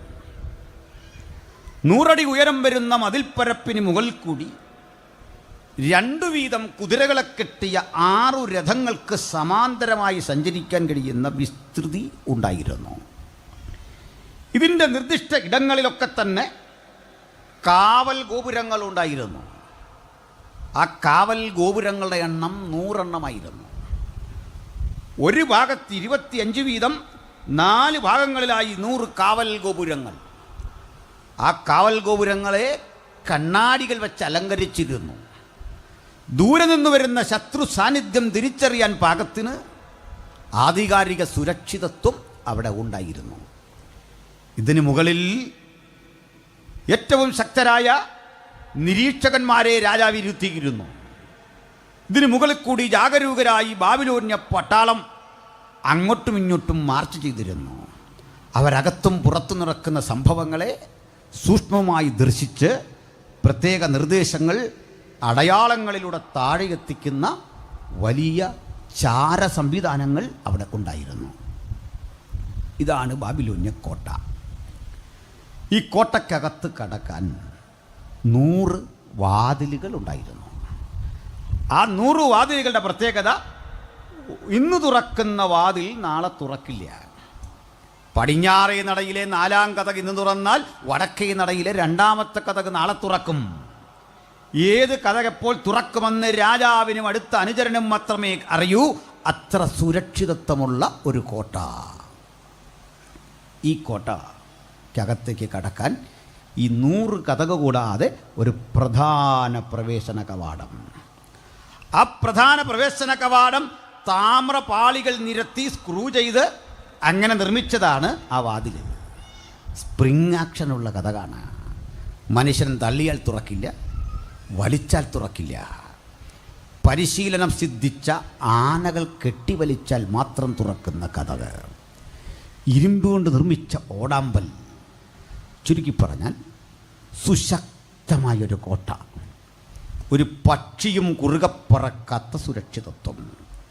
ഒരപരിചിതനും അകത്ത് കടന്നാൽ പ്രാണനോടെ തിരിച്ചു പോകാത്ത വിധം ആധികാരികമായ സുരക്ഷാ സംവിധാനങ്ങളുള്ള ഒരു മഹാനഗരം. ഇതായിരുന്നു ദ സിറ്റി ഓഫ് ബാബിലോൺ. ഇത്രയും വന്നോ? നമുക്ക് ഇതിനകത്തൊന്ന് കടക്കണം. പക്ഷേ 100 കതവും അടഞ്ഞു കിടക്കുക. പ്രധാന പ്രവേശന കവാടം തുറക്കും എപ്പോഴെന്നറിയണ്ടേ? ആണ്ടിൽ 3-4 തവണ. അവരുടെ ദേവനായ ബാൽദേവൻ്റെ ഉത്സവങ്ങളിൽ, അവരുടെ ദേവതാസങ്കല്പമായ സെമിറാമീസിൻ്റെ ആഘോഷവേളയിൽ, ദേശീയ പ്രാധാന്യമുള്ള ദിവസങ്ങളിൽ മാത്രം തുറക്കുന്ന വാതിൽ. നമ്മളിപ്പോൾ അതിനകത്തേക്ക് കയറണമെന്ന് വെച്ചാൽ മലയാളികളായി നമുക്ക് പല വഴിയുണ്ട്. അള്ളിപ്പിടിച്ചെങ്ങാനും മുകളിൽ ചെന്ന് താഴേക്ക് ഇറങ്ങാൻ ശ്രമിച്ചാൽ താഴെ മുതലക്കുളമാണ്. ഈ പാലക്കാടൻ കോട്ട കാണുമ്പോൾ എനിക്ക് അതിന് ചെറിയൊരു രൂപ ഓർമ്മ വരും. ഏകദേശം ഇതൊന്നും ഒന്നുമില്ല. അപ്പോൾ ബാക്കി അതിന് ഇപ്പോൾ ഇത് 14.5 മൈൽ നീളം പറയുമ്പോൾ ഈ കോട്ടയുമായി നിങ്ങൾക്ക് തുലനം ചെയ്യാം. അപ്പോൾ വലിയ മതിലിന് താഴെ ആ മുതലകളെ പാർപ്പിച്ചിരിക്കുന്ന മുതലക്കിടങ്ങാണെങ്കിൽ അതിനപ്പുറത്ത് വീണ്ടും ഒരു മതിൽ. യൂഫ്രട്ടീസ് നദിയിലെ വെള്ളം ചക്രം ചവിട്ടിക്കറക്കി പമ്പ് ചെയ്ത് അതിലെല്ലാം നിറച്ചിരിക്കുക. ഇതാണ് ഇതിനകത്തെ സംവിധാനം. അതിനകത്തുനിന്ന് പോരാൻ പറ്റില്ല. എന്നാലേ പ്രധാന കവാടം തുറക്കുമ്പോൾ നമ്മളൊന്ന് കടന്നാൽ ഒരറ്റം മുതൽ അങ്ങേ അറ്റം വരെ വളവും തിരിവുമില്ലാതെ നേരെ പോകുന്നൊരു റോഡ്. ചുണ്ണാമ്പ് കല്ലുകൾ കീറി മിനുക്കി ആ പാതയിൽ ഉറപ്പിച്ചിരിക്കുന്നു. രണ്ടോരത്തും തണൽ മരങ്ങളെ വളർത്തിയിട്ട് അതിൻ്റെ ശീതള ഛായയിലൂടെയാണ് നമ്മളിങ്ങനെ യാത്ര ചെയ്യുന്നത്. ക്ഷീണം വരില്ല. അടുത്തടുത്ത ഇടങ്ങളിൽ ഒലിവ് തോട്ടങ്ങൾ, മുന്തിരിത്തോട്ടങ്ങൾ, മാതള നരകം, വിശേഷപ്പെട്ട ഫലവൃക്ഷങ്ങളൊക്കെ കൊണ്ടുള്ള മനോഹരമായ ഉദ്യാനം. ഒത്തിരിയുണ്ട് പറയാൻ. മണിക്കൂറുകളെടുത്ത് പറയേണ്ടതാണ്, തീരില്ല. നമുക്ക് നേരെ വേഗത്തിൽ പോകണം. ഇതാ യൂഫ്രട്ടീസ് നദി ഒഴുകുന്നു. നമ്മളവിടെ ചെന്നു.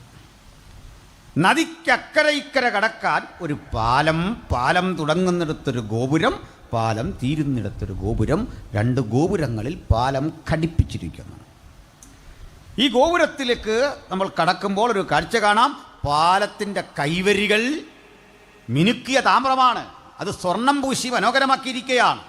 പ്രഭാത സൂര്യൻ്റെ കിരണങ്ങളും അസ്തമയ സൂര്യൻ്റെ കിരണങ്ങളും രാവിലെയും വൈകിട്ടുമായി വന്ന് പ്രതിഫലിക്കുമ്പോൾ ഈ നഗരം മുഴുവൻ സ്വർണത്തിൽ കുളിച്ചു കിടക്കുന്ന കാഴ്ച. ഇത് കണ്ടിട്ട് ചരിത്രകാരനായ ഹെറോഡോട്ടസ് ഈ നഗരത്തെ വിളിച്ചു സ്വർണ്ണ നഗരം. The golden city. അത്ര ഭംഗിയാണ്, അത്ര മനോഹരമാണ്. പോയാൽ കൊള്ളാൻ തോന്നുന്നുണ്ടല്ലേ? ആ, സ്തോത്രം. ഇവിടുന്ന് നമ്മൾ ഈ ഗോപുരത്തിൽ കയറുമ്പോൾ മറ്റൊരു കാഴ്ച, 90 ഡിഗ്രി ആംഗിളിൽ താഴേക്ക് തുറക്കുന്നൊരു പടിക്കെട്ട്. താഴെ ചെല്ലുമ്പോഴറിയുന്നത് ഒരു ടണലിനുള്ളിലാണ്. ടണലെന്ന് കേട്ടപ്പോൾ കുതിരാൻ ടണൽ ഓർത്ത് ശ്വാസം മുട്ടാൻ വരട്ടെ. നദിക്കടിയിലൂടെ അപ്പുറമിപ്പുറം കിടക്കാനുള്ള വിശാലമായൊരു ടണലാണ്.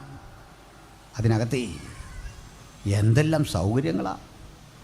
ഒത്ത നടുവിലായി അർത്ഥവൃത്താകൃതിയുള്ളൊരു സ്റ്റേജ്, അതിന് ചുറ്റും ഒരു 10,000 പേർക്കെങ്കിലും ഇരിക്കാൻ പാകത്തിനുള്ള സംവിധാനങ്ങൾ.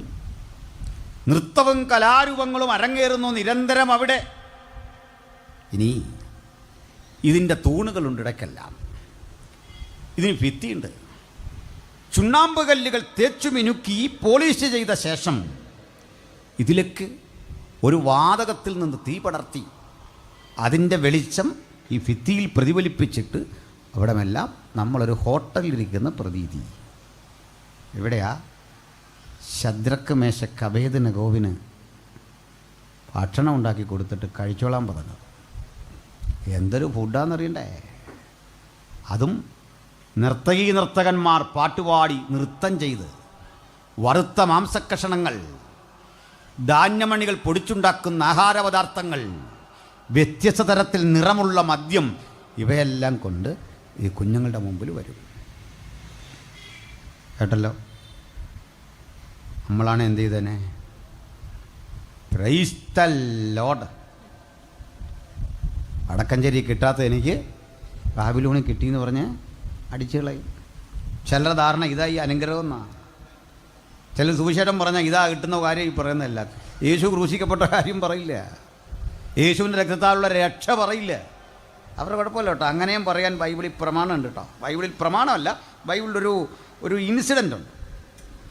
ചിലരെ രോഗസൗഖ്യം, വീടിൻ്റെ കടം, ബുദ്ധിമുട്ട്, അങ്ങനെയുള്ള കാര്യം മാത്രം പറയുന്നത് കേൾക്കുമ്പോൾ മനസ്സിലായിക്കൊള്ളണം, അതും ബൈബിളിലുണ്ട്. ഒരാൾ പറയുന്നുണ്ട് ശരീരരക്ഷ. ക്രൂശിൽ കിടക്കുന്ന കള്ളന്മാരിൽ ഒരുത്തൻ പറഞ്ഞ് ഞങ്ങൾ കേട്ടായിരുന്നു, നീ ദൈവപുത്രനാണെങ്കിൽ ക്രൂശിൽ നിന്ന് ഇറങ്ങണം, നിന്നെ തന്നെ രക്ഷിക്കണം, ഞങ്ങളെയും രക്ഷിക്കണം. മനസ്സിലായില്ലേ? അവനുദ്ദേശിച്ച രക്ഷ എന്താ? ശരീരരക്ഷ. ഈ മുറിവുണങ്ങണം, ക്രൂശിൻ്റെ അനുഭവം മാറണം. സത്യത്തിൽ അവൻ കഴിവില്ലാത്ത ഒരാളല്ല. എനിക്കൊന്നും ഇവൻ ഏതോ മന്ത്രിയുടെ പ്രൈവറ്റ് സെക്രട്ടറി ആയിരുന്നു തോന്നുന്നു പണ്ട്. ഇത്രയും നല്ല ഐഡിയ. എന്താ ഐഡിയ പറഞ്ഞു കൊടുത്തേ? നീ ആദ്യം രക്ഷപ്പെടണം സാറേ, ഞങ്ങളെയും കൂടെ ഒന്ന് രക്ഷിക്കു സാറേ. ഇയാൾ പറഞ്ഞത് കേട്ടിരുന്നെങ്കിൽ, യേശു ക്രൂശിൽ നിന്ന് ഇറങ്ങിയിരുന്നെങ്കിൽ, നേരാണല്ലോടെ കൊച്ച നീ പറഞ്ഞേ, ഇതേ ഞാൻ ഇറങ്ങുന്നു, ഇറങ്ങ്, 3 പേരൂടെ ആ തെരുവീതിലൂടെ പോയാൽ മതി, പീലാത്തോസ് അന്ന് രക്ഷിക്കപ്പെടും. വൻ ജനാവലി വരും, ധാരാളം ആളുകൾ കേൾക്കും. നല്ല ഐഡിയ ഉള്ള കള്ളനാണ്, നിസാര പുള്ളിയല്ല. ഈ കള്ളൻ്റെ കൊച്ചുമക്കൾ ഇപ്പോഴും സുവിശേഷം പറയാറുണ്ട് കേട്ടോ.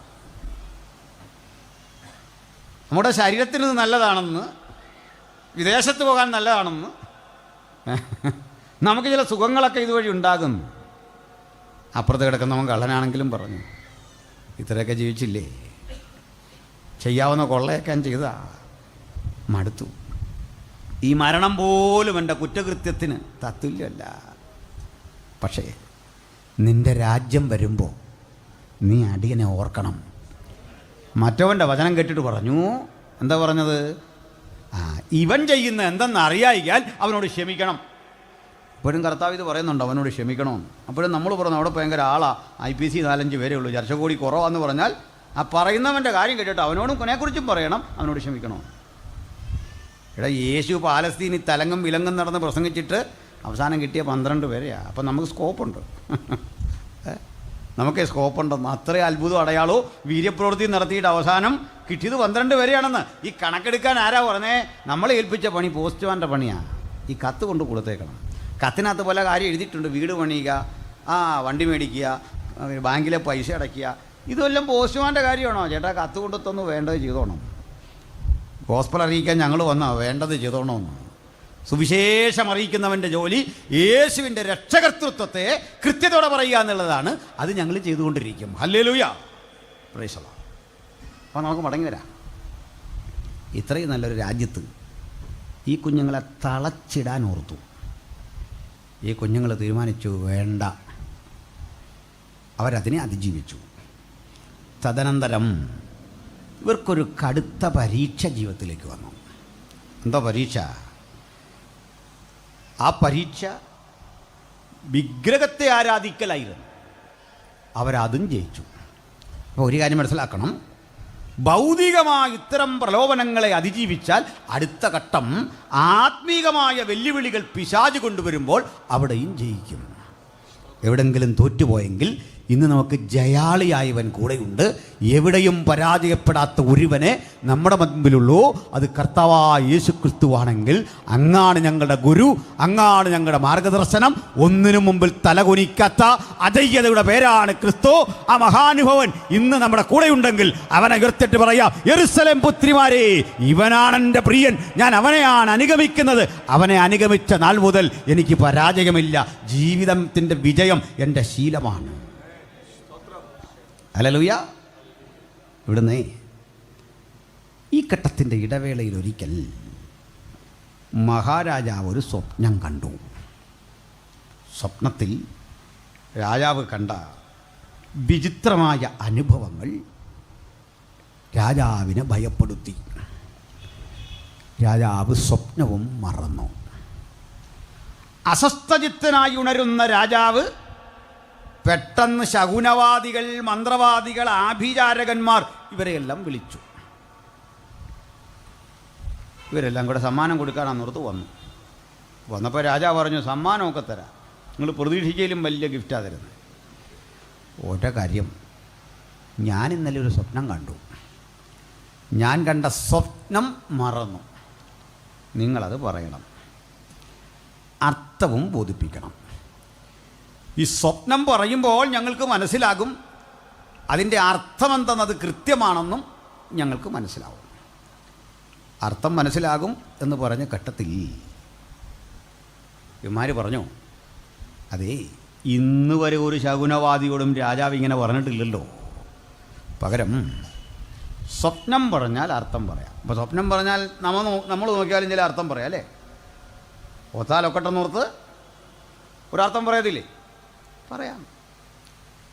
ഒത്താലൊക്കട്ടെ, ഇതെല്ലാം അങ്ങനെയൊക്കെ തന്നെയാണ്. ഞാനതിന് ഒരു ഉദാഹരണം പതിവായി പലയിടത്തും പറഞ്ഞ് നിങ്ങൾ കേട്ടിട്ടുള്ളതായിരിക്കും. ഇന്ത്യ പണ്ട് ഈ ബ്രിട്ടീഷുകാർ ആക്രമിച്ചു വരിക. ചിലപ്പോഴൊക്കെ നമ്മൾ ഈ ട്രാക്കി കൊടുക്കാനൊക്കെ പോകുമ്പോൾ ചില സഹോദരന്മാർ നമ്മളെക്കുറിച്ച് പറയാറുണ്ട്, നമ്മൾ ബ്രിട്ടീഷുകാരുടെ പക്ഷമാണ്. ബ്രിട്ടീഷുകാരുടെ പക്ഷത്തുള്ള ആരെങ്കിലും ഒന്ന് കൈ ഉയർത്തി. വളരെ നല്ലത്. നമ്മൾ ഇന്ത്യക്കാരാണ്, ശരിയാണോ? നമ്മൾ ബ്രിട്ടീഷ് പക്ഷമൊന്നുമല്ല. അങ്ങനല്ല, ഈ ബ്രിട്ടീഷുകാരുമായിട്ട് നമുക്കെന്താ ബന്ധം? നമുക്ക് വലിയ ബന്ധമൊന്നുമില്ല. എല്ലാ ഇന്ത്യക്കാർക്കും ഉള്ള പോലുള്ള അനുഭവങ്ങളെ നമുക്കും ഉള്ളൂ. ക്രൈസ്തവരായി നമുക്ക് മാത്രമായിട്ട് വല്ല ബന്ധമുണ്ടോ? ഞാനതിന് ചെറിയ ചരിത്രം പറഞ്ഞിട്ട് വരാം. ബ്രിട്ടീഷുകാർ ഇന്ത്യയിലേക്ക് വരുമ്പോൾ ഇന്ത്യ 700ഓളം നാട്ടുരാജ്യങ്ങളായിരുന്നു, പ്രിൻസ്ലി സ്റ്റേറ്റ്. എത്ര എണ്ണ? 700ഓളം നാട്ടുരാജ്യം. നമുക്ക് കേൾക്കണം. അതിൽ പേര് കൊണ്ടെങ്കിലും ക്രിസ്ത്യാനിയായിരുന്ന ഒരാളേ ഉള്ളൂ, ഒരാൾ. രാജാവിൻ്റെ പേര് കേട്ടാൽ ചിരി വരും. വില്ലാർവട്ടം തോമാ രാജാവ്, മലയാളിയാണ്. നമ്മുടെ 5 തെങ്ങ് മണിവർണ്ണം എന്നൊക്കെ പറയുന്ന ആ സ്ഥലത്ത്, കൊല്ലം ജില്ലയുടെ ഭാഗമാണ്, അവിടെ ജീവിച്ചിരുന്ന ഒരു നാട്ടുരാജാവായിരുന്നു ഇദ്ദേഹം. ബാക്കിയെല്ലാം തദ്ദേശീയരായ ഹിന്ദുക്കളോ മുഗളന്മാരുടെ പിൻഗാമികളോ ഒക്കെ ആയ രാജാക്കന്മാരാണ്. ഒരാളേ ഉള്ളൂ രേഖാമൂലം. അപ്പോൾ ഈ നാട്ടുരാജാക്കന്മാർ തമ്മിലടിക്കും. അപ്പോൾ സിറാജുദ്ദൗളയെ തോൽപ്പിച്ചുകൊണ്ട് British East India Company Bengal വഴി ഇഞ്ഞ് കയറി. അങ്ങനെ ശക്തിപ്പെട്ടിരിക്കുന്ന ഘട്ടത്തിൽ ഈ നാട്ടുരാജാക്കന്മാർ തമ്മിലടിക്കുമ്പോൾ ഇവരിൽ ഒരുവൻ തോൽക്കും എന്ന് ഉറപ്പായാൽ ഇവർ ഈ ബ്രിട്ടീഷ് ഈസ്റ്റ് ഇന്ത്യ കമ്പനിയോട് പറയും, സാറേ ഞങ്ങളെ ഒന്ന് രക്ഷിക്കണം. അപ്പോൾ അവർ പറയും, ഞങ്ങൾ വരാം, പകരം നിങ്ങൾ കപ്പം തരണം, ഞങ്ങൾക്ക് ഇന്ന സൗകര്യം ചെയ്തു തരണം, ഈ പിടിച്ചെടുക്കുന്ന രാജ്യത്തിൻ്റെ ഒരു ഭാഗം, ഏതായാലും നിങ്ങളുടെ രാജ്യം ഇത്രയേ ഉള്ളല്ലോ, അടുത്ത രാജ്യം കീഴടക്കുമ്പോൾ അതിൻ്റെ കുറേ ഭാഗം ഞങ്ങൾക്ക് തരണം, കൃഷി ചെയ്യാനൊക്കെയാണ്. അതിനെന്താ, അടുത്തവൻ്റെ രാജ്യം ആക്രമിച്ച് കീഴടക്കുമ്പോൾ പകുതി ഇവനും കിട്ടും, പകുതി ബ്രിട്ടീഷുകാരനും കിട്ടും, അവർ തയ്യാറാവും. മറ്റവൻ ആദ്യം ഒരു സന്ദേശം അയക്കും, കീഴടങ്ങണം. അവൻ സമ്മതിക്കുകയില്ല, പോരാടാൻ തീരുമാനിക്കും. കീഴടങ്ങിയാൽ ഒരു ചെറിയ രാജാവൊക്കെ ആയിട്ട് കൂട്ടും, പക്ഷേ കമ്പനി പറയുന്ന പോലെ പോക്കോണം, കമ്പനിക്ക് കീഴിലെ ഒരു രാജാവാണ്. കീഴടങ്ങിയില്ല, യുദ്ധം വരും. അപ്പോൾ ഈ ചെറുത്ത് നിൽക്കുന്ന നമ്മുടെ ആളുകൾ അത്ര മോശമായിരുന്നില്ല. നല്ല ആയോധന കല പഠിച്ച നല്ല ഒന്നാം തരം പട്ടാളക്കാർ നമുക്കും ഉണ്ടായിരുന്നെന്ന്. ബ്രിട്ടീഷുകാരുടെ പോരാടിയെ അല്ല, കൊമ്പം മീശയും തലപ്പാവ്, 5-6 മുഴം തുണി കൊണ്ടായി തലപ്പാവ് ഉണ്ടാക്കുന്നത് തന്നെ. പക്ഷേ നഗ്നത മറക്കേണ്ട അടുത്തൊരു 2 ഇഞ്ച് തുണിയേ ഉള്ളൂ. പണ്ടത്തെ പട്ടാളക്കാരൻ്റെ ഒരു വേഷമായി പറഞ്ഞു കേട്ടോ. കൊമ്പം മീശയും പിരിച്ച് ഈ തലപ്പാവും വെച്ച് യുദ്ധത്തിനിറങ്ങുക. യുദ്ധത്തിനങ്ങോട്ട് പോകുമ്പോൾ 2-3 കാര്യം നോക്കും. രാഹുകാലം, ഗുളികോദയം, ആ കൂടെ ശത്രുവിനെ സംഹരിക്കുന്ന പൂജ നടക്കും. ആ കൂടെ സ്ത്രീകളോട് പറയും വ്രതം നോക്കണം. ഇതെല്ലാം കറക്റ്റാണ്. മാത്രമല്ല എതിരാളിയെ വണങ്ങണം. എന്തോ ഒരു മാന്യമായ അടിയാന്ന് നോക്കി, അടി കൊടുക്കുന്നതിന് മുമ്പ് ഒരു ഗുഡ് മോർണിംഗ് പറഞ്ഞിട്ട് അടിച്ചു എന്ന് പറഞ്ഞാൽ ഇതുപോലെയാണ് എതിരാളിയെ കൂടെ വണങ്ങും. നല്ല മാന്യതയുള്ള യുദ്ധമാണ്. നമ്മുടെ കുറേ ആക്രമണ രീതിയുണ്ട്. ഒരുത്തൻ 10ഉം 16ഉം പേരെ വകവരുത്തും. ഇത്തരം പരിപാടിയാണ്, മോശപ്പെട്ടല്ല. എന്നിട്ടേ വലത് കാല് വെച്ച് ഒത്തിരി തത്വങ്ങളുണ്ട് കേട്ടോ. എനിക്ക് ആ തത്വമൊക്കെ പറയാനറിയാം, ചെയ്യാനറിയില്ല. അപ്പോൾ ഗജവടിവിൽ നിവർന്ന് സിംഹത്തഞ്ചം പിടിച്ച്, ഗജവടിവെന്ന് പറഞ്ഞാൽ ആന നിൽക്കുന്ന പോലെ അങ്ങോട്ട് നിവർന്നിട്ട് സിംഹത്തഞ്ചം പിടിച്ച്, സിംഹം ആക്രമിക്കാൻ ചൊല്ലുന്നില്ല, ചെന്ന് ചീറിയെടുക്കണം. സംഗതിയെല്ലാം കറക്റ്റായിരുന്നു. പക്ഷേ ഈ ഗജവടി എന്താ, സിംഹത്തഞ്ചം എന്താ, രാഹുകാലം എന്താണെന്നറിയാത്ത സായിപ്പ് തോക്കെടുത്ത് കാച്ചി. മനസ്സിലായോ? അയാൾക്കറിയത്തില്ല ഇതെന്തോ ഗുളികനെ ഉദിച്ചെന്ന് പറഞ്ഞാൽ എന്താ, ഇതൊന്നും അറിയില്ല. അവൻ ഒറ്റ പരിപാടി തോക്കെടുത്തിട്ട് പറഞ്ഞു ഫയർ, അറ്റാക്ക്, വെച്ച് കാച്ചിക്കളഞ്ഞു. ഇന്ത്യ മുഴുവൻ അവൻ്റെ കയ്യിലിരുന്നു. എല്ലാം മനസ്സിലായോ? മനസ്സിലാക്കിക്കോ. അപ്പം ഇന്ത്യ ആരാ കൊടുത്തേ? നമ്മളാരാണ്ടാ? മനസ്സിലാകുന്നുണ്ടോ? മനസ്സിലാകുന്നില്ല എങ്കിൽ പറയാം. പണ്ട് ഇന്ത്യ കൊടുത്തവൻ്റെ കൊച്ചുമോനാ നമ്മൾ ഈ പരസ്യവും നടത്തുമ്പോൾ വന്നിട്ട് പറയുക നിങ്ങൾ ബ്രിട്ടീഷുകാരുടെ കൂടാണ്. പോയി ചരിത്രം പഠിക്കടാ ആദ്യം. നീ കാര്യം പഠിച്ചിട്ട് ഇങ്ങോട്ട് പോ, ഞങ്ങൾ പറഞ്ഞുതരാം. കഥ അങ്ങനൊന്നും അല്ലെന്നേ, സംഭവം അങ്ങനൊന്നും അല്ലെന്നേ. ഇതുപോലെ രാഹു കേതു ഒക്കെ നോക്കുന്ന പ്രശ്നക്കാരെ മുഴുവൻ വരുത്തിയിട്ട് പറഞ്ഞു സ്വപ്നത്തിൻ്റെ അർത്ഥം പറ, വ്യാഖ്യാനം പറ. ഒടുക്കം സ്വപ്നത്തിൻ്റെ അർത്ഥവും വ്യാഖ്യാനം പറയാതെ വിഷമിച്ചപ്പോൾ രാജാവ് പറഞ്ഞു തല കളഞ്ഞേക്കാൻ പറഞ്ഞു. അന്നമാർ ആ ബോർഡ് എഴുതി വെച്ചതിൻ്റെ വിഷമം ഭാവി പറയും, ഭൂതം പറയും, വർത്തമാനം പറയും. വർത്തമാനം മാത്രമേ അവിടെ ആകെ നടക്കുന്നുള്ളൂ, അതുപോലും ശരിക്കറിയത്തില്ല. കുപ്പക്കുന്നാക്കിയേക്കാൻ പറഞ്ഞു. മുനിസിപ്പാലിറ്റി വേസ്റ്റ് മുഴുവൻ അവൻ്റെ വീട്ടിൽ കൊണ്ട് തട്ടാൻ, അടിച്ച് നിരത്താൻ പറഞ്ഞു. പക്ഷെ വിധി പുറപ്പെട്ടപ്പോൾ ആദ്യം വിധി ആർക്കെതിരാ? ദാനിയേലിനെതിരെ. പാവപ്പെട്ട നമ്മുടെ, അതാകുമ്പോൾ കുതിര കയറാൻ എളുപ്പമാണല്ലോ. നമ്മുടെ മണ്ടക്കിട്ട് കുതിര കയറാൻ വന്നിരിക്കുക. പ്രാർത്ഥന കഴിഞ്ഞിറങ്ങി വന്ന ദാനിയേൽ ഒരു ചോദ്യം, രാജസന്നിധിയിൽ നിന്ന് ഇത്രയും കനത്ത കൽപ്പന വരാൻ കാരണമെന്താ? അയാളുടെ ആ മാന്യമായ ചോദ്യം കേട്ടപ്പോൾ പടയാളി പറഞ്ഞു സാറേ അത് പിണക്കൊണ്ടായിട്ടല്ല, രാജാവ് അസ്വസ്ഥനാണ്. കേട്ട് ദാനിയേൽ പറഞ്ഞു അതാണോ കാര്യം? അല്ലേ, ഞാൻ പറയുന്നു ആ ഉത്തരവൊന്ന് മരവിപ്പിക്കണം. രാജാവിട്ട ഉത്തരവ് മരവിപ്പിക്കാൻ പ്രാർത്ഥനയുടെ മുഴങ്കാലിൽ യുദ്ധം ചെയ്തവന് അധികാരമുണ്ട്. വചനവിപരീതമായ ഉത്തരവ് കാണുമ്പോൾ ഭക്തൻ ആത്മാവിൽ പറഞ്ഞുകൊള്ളണം ഞങ്ങളതിനെ റദ്ദ് ചെയ്യുന്നു. ആത്മാവിൽ സുവിശേഷത്തിൻ്റെ വ്യാപനത്തെ തടയുന്ന തരത്തിലെ നിയമങ്ങളും സംവിധാനങ്ങളും ഭക്തനെതിരെ കടന്നു വരുമ്പോൾ ആത്മാവിൽ ഭക്തൻ പറയട്ടെ ആ ഉത്തരവിനെ റദ്ദ് ചെയ്യാനുള്ള അധികാരം ആത്മാവിൽ ദൈവം ഭക്തന് നൽകിയിട്ടുണ്ട്. ആത്മാവിൻ്റെ ആ വലിയ അനുഗ്രഹമാണ്, അഭിഷേകമാണ്, നിയോഗമാണ് പ്രതിസന്ധികളെ അതിജീവിക്കാൻ നമ്മെ ഇതുവരെ പ്രാപ്തരാക്കിയതെങ്കിൽ വരും കാലഘട്ടത്തിൽ നാടിൻ്റെ ചിത്രം മാറ്റിവരയ്ക്കാൻ നമ്മുടെ ദൈവം മതിയായവൻ. വിശ്വാസത്തോടെ നമുക്ക് വീണ്ടും ഡ്രാഫ്റ്റ് കൊടുക്കണം, വിശ്വാസത്തോടെ വീണ്ടും പ്രസംഗിക്കണം, വിശ്വാസത്തോടെ വീണ്ടും പരസ്യം നടത്തണം. ആർക്കും ആർക്കും ചെയ്യാനാവാത്ത ഉദാത്തവും ഉന്നതവുമായ കാര്യങ്ങൾ നമ്മളുടെ ദൈവം ചെയ്യും. ഇവിടെ ഞാൻ ശേഷന്മാരായ ദൈവാസന്മാരെ കാണുന്നു. ദൈവാസന്മാരെ നമ്മുടെയൊക്കെ ചർച്ചിൽ 8, 10, 15, 50, 100 ഒക്കെ പേരുണ്ട്. ഇങ്ങോട്ട് മാറിയാൽ അങ്ങോട്ട് മാറിയാൽ 100 കണക്കിന് പേരുണ്ട്, 1000കണക്കിനുള്ളവരുണ്ട്. തെറ്റിദ്ധരിക്കല്ലേ, ഇതൊന്നും നമ്മൾ ട്രാക്ട് കൊടുത്തോ നമ്മൾ പ്രസംഗിച്ചോ ഒന്നും വന്നവരല്ല.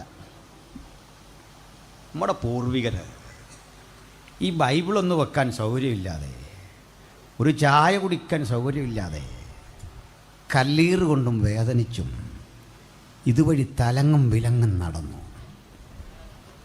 അന്നവർ വിതച്ചത് കൊയ്യാനാ നമ്മളെവിടെ വിട്ടിരിക്കുന്നത്. അതുകൊണ്ട് ഉത്തരവാദിത്തമില്ല ഇരിക്കണ്ട. ഇന്നീ ചെയ്യുന്നതിൻ്റെയൊക്കെ പ്രതിഫലം അത് കൊയ്തെടുക്കാൻ ഒരു പുതുതലമുറ ഈ പെരുവഴിയിലൂടെ വരും. ഉറപ്പാക്കി വെച്ചിട്ടേ പോകാവൂ. ഈ യോഗത്തിൻ്റെ ഗുണം ഇന്നല്ല, അതിൻ്റെ ഫലം കൊയ്യാൻ ഒരു പുതുതലമുറ ഇതുവഴി വരുമെന്ന് വിശ്വാസത്താൽ കണ്ടിട്ട് ഭക്തൻ പൂർവികർ ചെയ്ത ആ മനോഹരമായ അനുഭവങ്ങൾക്ക് നന്ദി പറഞ്ഞിട്ട് നിരാശയില്ലാതെ പറയാ, എൻ്റെ പിതാക്കന്മാർ ഇവിടെ വിതച്ച വചനമിതാ ഫലം കായ്ച്ചിരിക്കുന്നു. അത് കൊയ്തെടുക്കുമ്പോൾ ഒരു കാര്യം ഉറപ്പ്, വിശ്വാസത്താൽ അത് വിതയ്ക്കുന്നൊരു പുതുതലമുറയുടെ ഭാഗമാക്കി അടിയനെയും നിയോഗിച്ചത് കൊണ്ട് സ്തോത്രം, സ്തോത്രം, സ്തോത്രം. ഹല്ലേലൂയ. അങ്ങനെ ദാനിയേൽ പറഞ്ഞത് നിർത്ത്. ദാനിയേൽ പറഞ്ഞതുപോലെ ഉത്തരവും അറിയിപ്പിച്ചു. ദാനിയേൽ അങ്ങ് ചെന്നു. രാജാവ് എൻ്റെ മുമ്പിൽ വണങ്ങിയിട്ട് പറഞ്ഞു, രാജാവേ, നീ കണ്ട സ്വപ്നം ഒരു വലിയ ബിംബം, സമ്മിശ്രലോഹ ബിംബമാണ്. ബിംബത്തിൻ്റെ തല തങ്കം കൊണ്ട്, നെഞ്ചും കൈയും വെള്ളി കൊണ്ട്, വയറും അരയും താമ്രം കൊണ്ട്, തുട ഇരുമ്പ് കൊണ്ട്, കാൽ പാതി കളിമണ്ണും പാതി ഇരുമ്പും. രാജാവേ, തങ്കം കൊണ്ടുള്ള തല അങ്ങ് തന്നെയാണ്. ഇത്രയും ചിട്ടവട്ടങ്ങളുള്ള ഒരാഡംബര രാജ്യം ഇതിനു മുമ്പില്ല. പക്ഷെ ഇത് തകരും. നിന്നെക്കാൾ വീര്യം കുറഞ്ഞ മറ്റൊരു സാമ്രാജ്യം എഴുന്നേൽക്കും. അത് പേർഷ്യയാണ്. ബാബിലോണിന് ശേഷം പേർഷ്യയും, പേർഷ്യയ്ക്ക് ശേഷം മഹാനായ അലക്സാണ്ടർ ഗ്രീസും, ഒടുവിൽ കടുകട്ടിയായ ഇരുമ്പ് യുഗത്തിൻ്റെ ആവിർഭാവം റോമൻ ഭരണകൂടവും എഴുന്നേൽക്കും. ആ റോമിൽ നിന്ന് ഒരു പുതിയ വ്യവസ്ഥ രൂപപ്പെടും. കളിമണ്ണും ഇരുമ്പും ചേർന്ന പാദം. ഉറപ്പില്ലാത്ത, ദൃഢനിശ്ചയമില്ലാത്ത, നയവും പരിപാടിയുമില്ലാത്ത താൽക്കാലിക ഭരണകൂടങ്ങൾ വരും. അതിൻ്റെ കാലിലേക്ക് കൈ തൊടാതൊരു കല്ല് പാഞ്ഞു വന്നടിക്കും. കൈ തൊടാത്ത കല്ല് കണ്ട നിനക്ക് ഭയം വന്നേ. ആ കല്ല് അവിടെ ഇരുന്ന് വളരും. ആ കല്ലൊരു മഹാപർവ്വതമാകും. ആ കല്ലിൻ്റെ വിശദീകരണം പറഞ്ഞു കൊടുത്തു. രാജാവേ, ആ കല്ല് കൈ തൊട്ടതല്ല, അത് വളരുന്നു. അത് ജീവനുള്ള കല്ല. ആ ജീവനുള്ള കല്ലാരാണെന്നറിയാൻ പീലാത്തോസേ അങ്ങകലെ അരിമത്തയിലെ യോസേഫിൻ്റെ കല്ലറയിൽ ഒരു ലബോറട്ടറി ഓപ്പറേറ്റ് ചെയ്തിരുന്നു. ജീവനുണ്ടോ എന്ന് പരിശോധിക്കാം. ജീവനുള്ള കല്ലിനെ അതിനകത്താക്കിയിട്ട് ജീവനില്ലാത്ത കല്ലുകൊണ്ട് അതിനതിരിവച്ചടച്ച് പുറത്തേക്ക് വരാനുള്ള സാധ്യതയുടെ വഴി തടഞ്ഞപ്പോൾ പുറത്തു വച്ച കല്ലിന് ജീവനില്ലെങ്കിൽ അകത്തെ കല്ലിന് ജീവനുണ്ടായിരുന്നു. ആ കല്ല് ജീവന്റെ തുടിപ്പ് പ്രകടമാക്കിയപ്പോൾ പുറത്തെ കല്ല് ഉരുണ്ടുമാറി. യേശു വന്ന ജീവനുള്ള കല്ല് ജീവനുള്ളവനായി ഈ കല്ലിനെ തട്ടിഭേദിച്ചുകൊണ്ട് 3-ാം ദിവസം ഉയർത്തെഴുന്നേറ്റെങ്കിൽ ആ കല്ലിനെ കാട്ടിയിട്ട് പത്രോസ് പറയുക, നിങ്ങളും ജീവനുള്ള കല്ലായ അവൻ്റെ അടുക്കൽ വന്നിട്ട് ആത്മീയ ഗൃഹമായി പണിയപ്പെടുന്ന പാതാള ഗോപുരങ്ങൾക്ക് ജയിക്കാൻ കഴിയാത്ത ആ ദൈവസഭ ജീവനുള്ള കല്ലാണെങ്കിൽ ഇന്ന് രാത്രി അത്തരം കല്ലുകൾ വീണ്ടും ആർക്കട്ടെ. ഇതാ ജീവനുള്ള കല്ലായ ഞങ്ങൾ നിന്റെ അരികിലേക്ക് അടുത്തു വരുമ്പോൾ ആർക്കാൻ കഴിയാത്ത കല്ലുകളെ കണ്ടിട്ട് പറയുക, നിങ്ങൾ ആർക്കൊന്നില്ലെങ്കിൽ ജീവനുള്ള കല്ലുകൾ ആർക്കൊന്നൊരു കാലഘട്ടം വരുമെന്ന് പറയുമ്പോൾ ക്രിസ്ത്യാനിത്വം 120 മൈൽ കൊണ്ട് ഒതുങ്ങി നിൽക്കുകയാണെങ്കിൽ ഇന്നിതാ പ്രപഞ്ചത്തിന്റെ 5 വൻകരകളിലും ആർക്കുന്ന കല്ലുകൾ മറുപടി പറയുന്നു, അങ്ങ് മാത്രം രക്ഷകൻ, അങ്ങ് മാത്രം വിമോചകൻ, രക്ഷ അങ്ങയിൽ കൂടി മാത്രം. ആ സുവിശേഷത്തിന്റെ വിളംബരമാണ് ഞങ്ങൾ ഈ 2 രാത്രിയും ആവർത്തിക്കുന്നത്. അങ്ങനെ യേശുക്രിസ്തു എന്ന ദൈവപുത്രൻ സ്ഥാപിക്കുന്ന ദൈവരാജ്യം. സ്തോത്രം. എന്നെ കൊണ്ട് കൈ തൊട്ടില്ലെന്ന്.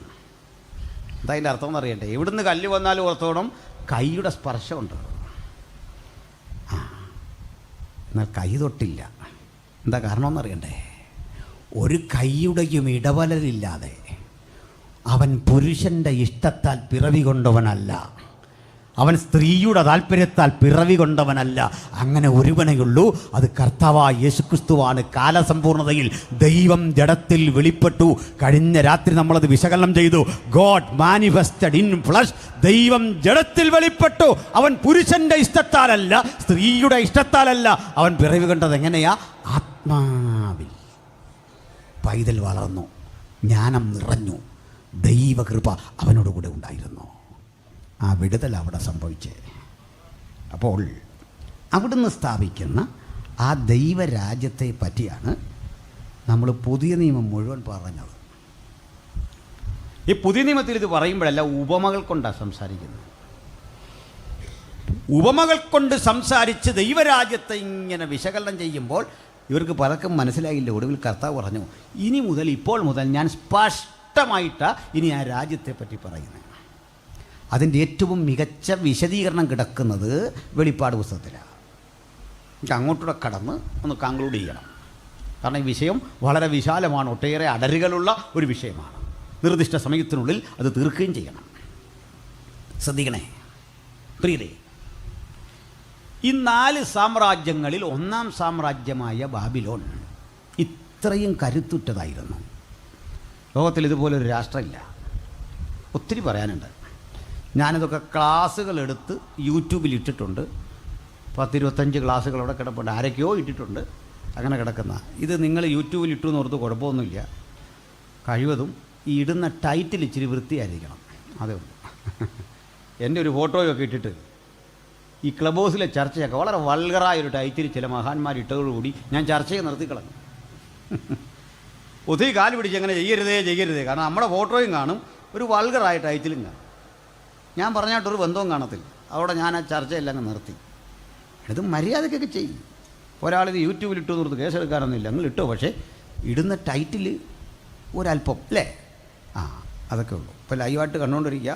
ആളുകൾക്കെല്ലാം നന്ദി. ശ്രദ്ധിക്കണം, ഇത് യൂട്യൂബിൽ ഒത്തിരി കിടപ്പുണ്ട്. ഞാൻ പോയി സെൽഫ് പ്രൊമോഷൻ കൊടുക്കാറില്ല. അവിടെ കാണും ഇവിടെ കാണുമെന്നും പറയില്ല. ഡീറ്റെയിൽ ആയിട്ട് പഠിക്കണമെങ്കിൽ ഒന്ന് കാണുക, അത്രേ ഉള്ളൂ.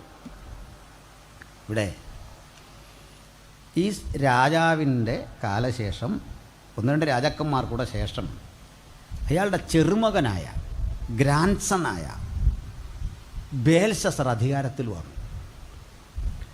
ഈ ബേൽഷസർക്കൊരു മോഹം ഉദിച്ചു. തൊട്ടടുത്ത് കിടക്കുന്ന പേർഷ്യ ആക്രമിച്ച് കീഴടക്കണം. പേർഷ്യ എന്ന് പറഞ്ഞാൽ ഇന്നത്തെ ഇറാൻ. അങ്ങനെയാണ്. ഇറാൻ ആക്രമിക്കാൻ താല്പര്യമെടുത്തു അന്നത്തെ ഇറാഖിലെ ചക്രവർത്തി, ബാബിലോണിയൻ ചക്രവർത്തി. ഇത് അങ്ങ് പേർഷ്യക്കാരൻ അറിഞ്ഞു. അയാളുടെ പേര് കോരസ് എന്നായിരുന്നു. കോരസ്, സൈറസ് എന്ന് ഇംഗ്ലീഷിൽ. സൈറസിന് മനസ്സിലായി, ബാബിലോന്യ ചക്രവർത്തി എന്നെ ആക്രമിക്കാൻ വന്നാൽ ഞാൻ തോറ്റുപോകുന്ന ഉറപ്പുണ്ട്. എന്ത് ചെയ്യണം? ഒന്നില്ല, അങ്ങ് വിട്ടുകൊടുത്തിട്ട് കീഴടങ്ങിയിരിക്കണം, അല്ലേ? വേറെ വഴിയില്ല. പക്ഷെ ഇയാൾ ചിന്തിച്ചത് കീഴടങ്ങാനല്ല, പുതിയൊരു യുദ്ധമുറ. അവൻ ഇങ്ങോട്ട് വരും മുമ്പ് ഞാൻ അവൻ്റെ രാജ്യത്തിൽ ഇരമ്പിക്കയറി അവനെ ആക്രമിക്കും. പറ്റുന്ന നാശം വിതച്ച്, പറ്റിയാൽ ജയിക്കും, ഇല്ലെങ്കിൽ പൊരുതി മരിച്ചു വീഴും. ഇതാണ് രാജാവ്. ഇങ്ങനെ ചർച്ച നടത്തിക്കൊണ്ടിരിക്കുക ഒരു വിശിഷ്ടാതിഥി കാണാൻ വന്നു. ചെല്ലുമ്പോൾ അമ്മായിയപ്പനാ. തൊട്ടടുത്ത രാജ്യമായ മേദ്യ, നമ്മൾ മീഡുകൾ എന്ന് ചരിത്രത്തിൽ പഠിക്കല്ലോ, മീഡ്സ്, അവിടുത്തെ രാജാവ്. കുഞ്ഞെ, നീ ബാബിലോണിനെ ആക്രമിക്കാൻ പോകുന്നു എന്ന് കേട്ടു. നേരം പിതാവേ, ശരിയാ. 87 അടി കനം, 100 അടി ഉയരമുള്ള പടുകൂറ്റൻ മതിൽ, 14.5 മൈൽ നീളം, 14.5 മൈൽ വീതി. ഞാൻ അളവ് പലതവണ കുറങ്ങടെ മനസ്സിൽ കിടക്കാനാട്ടാ. ഒരു പക്ഷിയും കുറുകപ്പറക്കാത്ത ജാഗ്രത. ചിട്ടയുള്ള പട്ടാളം, ഒരു രോമത്തിനും ഉന്നം പിഴക്കാത്ത കരുത്തരായ സൈനികർ ഇവരുള്ള സ്ഥലത്തെ നീ എങ്ങനെ പോകും? പ്രഭോ, പൊരുതി മരിക്കാനാ പോകുന്നത്. കേട്ട് കാർന്നവർ പറഞ്ഞു, നീ അങ്ങനെ മരിക്കുകയൊന്നും വേണ്ട, നീയേ തോൽക്കത്തൊന്നുമില്ല, യുദ്ധം നീയേ ജയിക്കൂ, ഞാനും വരും നിൻ്റെ കൂടെ, എൻ്റെ സൈന്യം. പുള്ളി പറഞ്ഞു, വേണ്ട, ഞാൻ പോയിക്കഴിഞ്ഞാൽ അങ്ങയുടെ മകളും കുഞ്ഞുങ്ങളും ഈ രാജ്യവും നീ നോക്കണം, അങ്ങയുടെ കയ്യിൽ തന്നിട്ടാ പോന്നേ, തോറ്റാൽ പരാജയപ്പെട്ടാൽ അങ്ങിതെടുത്തുകൊള്ളണം. അദ്ദേഹം പറഞ്ഞു, കുഞ്ഞേ, ഈ അപ്പൻ ജീവിതം എത്ര കണ്ടതാ, നീ തോൽക്കില്ല. എന്താ കാര്യം എന്നറിയണം, ഒരു പക്ഷിയും പറന്നിറങ്ങാത്ത അവൻ്റെ രാജ്യത്തിൽ നുഴഞ്ഞു കിടക്കാൻ ഞാനൊരു രഹസ്യ വഴി കണ്ടു. അതെങ്ങനെ? കേൾക്ക്. അവൻ്റെ രാജ്യത്തിൻ്റെ ഒത്ത നടുവിലൂടെ ഒഴുകുന്ന യൂഫ്രട്ടീസ് നദിയിലേ, അത് ഞാൻ ചിറകെട്ടി വറ്റിച്ചു വെള്ളം ഗതി തിരിച്ചു വിട്ടു. ഉണങ്ങിയ നദിയുടെ രണ്ടു വശത്തുകൂടി പടയാളികൾ ഒട്ടകപ്പുറത്തും കുതിരപ്പുറത്തും കഴുതപ്പുറത്തും ആയുധങ്ങൾ വച്ച് കെട്ടി സുഗന്ധ വ്യാപാരികളുടെ വേഷത്തിൽ അകത്ത് കടന്നു. അവരെ ഒരു വിസിൽ മുഴങ്ങേണ്ട താമസം അടി വരാൻ പോവാ. കേൾക്കുന്നുണ്ടോ? ചെറുപ്പക്കാരുണ്ടേ, കേട്ടോ, പെണ്ണ് കെട്ടുകയാണ് ഇത്തരം വീട്ടിൽ നിന്ന് കെട്ടിക്കോണം. ഞാൻ ഇന്നും രാവിലെ ഒരുത്തനോട് പറഞ്ഞു പെണ്ണ് കെട്ടാൻ. ഉണ്ടോ? അമ്മായിപ്പം ചെയ്ത പണിയുണ്ടോ? അല്ല, സൂപ്പർ അടി, ഒറ്റ വിസിൽ അടി വരാൻ പോവാണ്. സ്തോത്രം. അപ്പൻ്റെ ബുദ്ധി കണ്ട് അമ്പരന്ന് പോയി ചെറുപ്പക്കാരൻ. എന്നാലും പുള്ളി പറഞ്ഞു, ഞാനേ കാര്യമൊക്കെ നല്ല, പക്ഷേ ഈ ഒളിയുദ്ധം എനിക്ക് ബുദ്ധിമുട്ടാണ്, നേരെ വരും.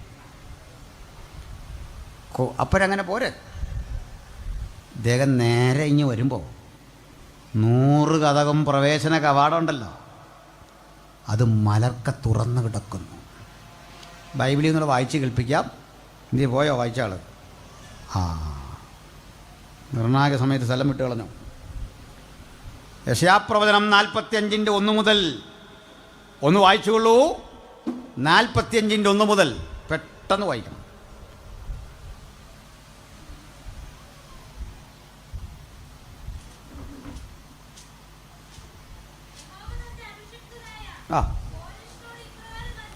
യഹോവ തൻ്റെ അഭിഷിക്തനായ കോരേശ്, ശ്രദ്ധിക്കണം, കോരേശ് എന്ന പേര് പ്രവാചകൻ വിളിക്കുമ്പോൾ കോരേശ് ജനിച്ചിട്ടില്ല.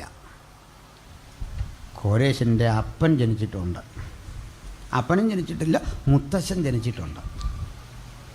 ഏതാണ്ട് 120 കൊല്ലം മുമ്പ് ഈ വിളിയുന്നു സംഭവത്തിൻ്റെ. അപ്പോൾ 1 നൂറ്റാണ്ടിന് ശേഷം ജനിക്കാനിരിക്കുന്ന രാജാവിൻ്റെ പേര് മുൻകൂട്ടി വിളിച്ച പുസ്തക വിശുദ്ധ ബൈബിൾ. ആ പ്രവചനത്തിൻ്റെ സത്യത്തിൻ്റെ നിറവില ഞങ്ങൾ ഇന്ന് സുവിശേഷം പ്രസംഗിക്കുന്നതെങ്കിൽ ഈ പുസ്തകം കാലത്തെ അതിജീവിച്ച ഉജ്ജ്വല ഗ്രന്ഥമാണെന്നുള്ള കാര്യം മനസ്സിലാക്കിക്കൊള്ളണം. രാജ്യം ഭരിക്കാൻ പോകുന്ന ഒരു ചക്രവർത്തിയുടെ പേര് മുൻകൂട്ടി വിളിച്ചിട്ട് കൃത്യം പറഞ്ഞു കൊടുക്കുക. യഹോവ തൻ്റെ അഭിഷിക്തനായ കോരേശിനോട് ഇപ്രകാരം അരുളി ചെയ്യുന്നു. പിന്നെ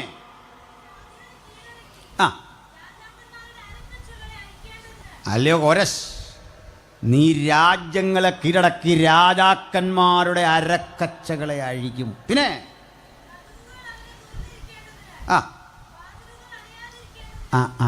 കേട്ടോ, കതകുകൾ നിന്റെ മുമ്പാകെ തുറന്നിരിക്കേണ്ടതിന്, വാതിലുകൾ അടയാതിരിക്കേണ്ടതിന് ഞാൻ നിന്റെ വലങ്കരം പിടിച്ചിരിക്കുന്നു. ഏത് കഥകാന്ന് മനസ്സിലായോ?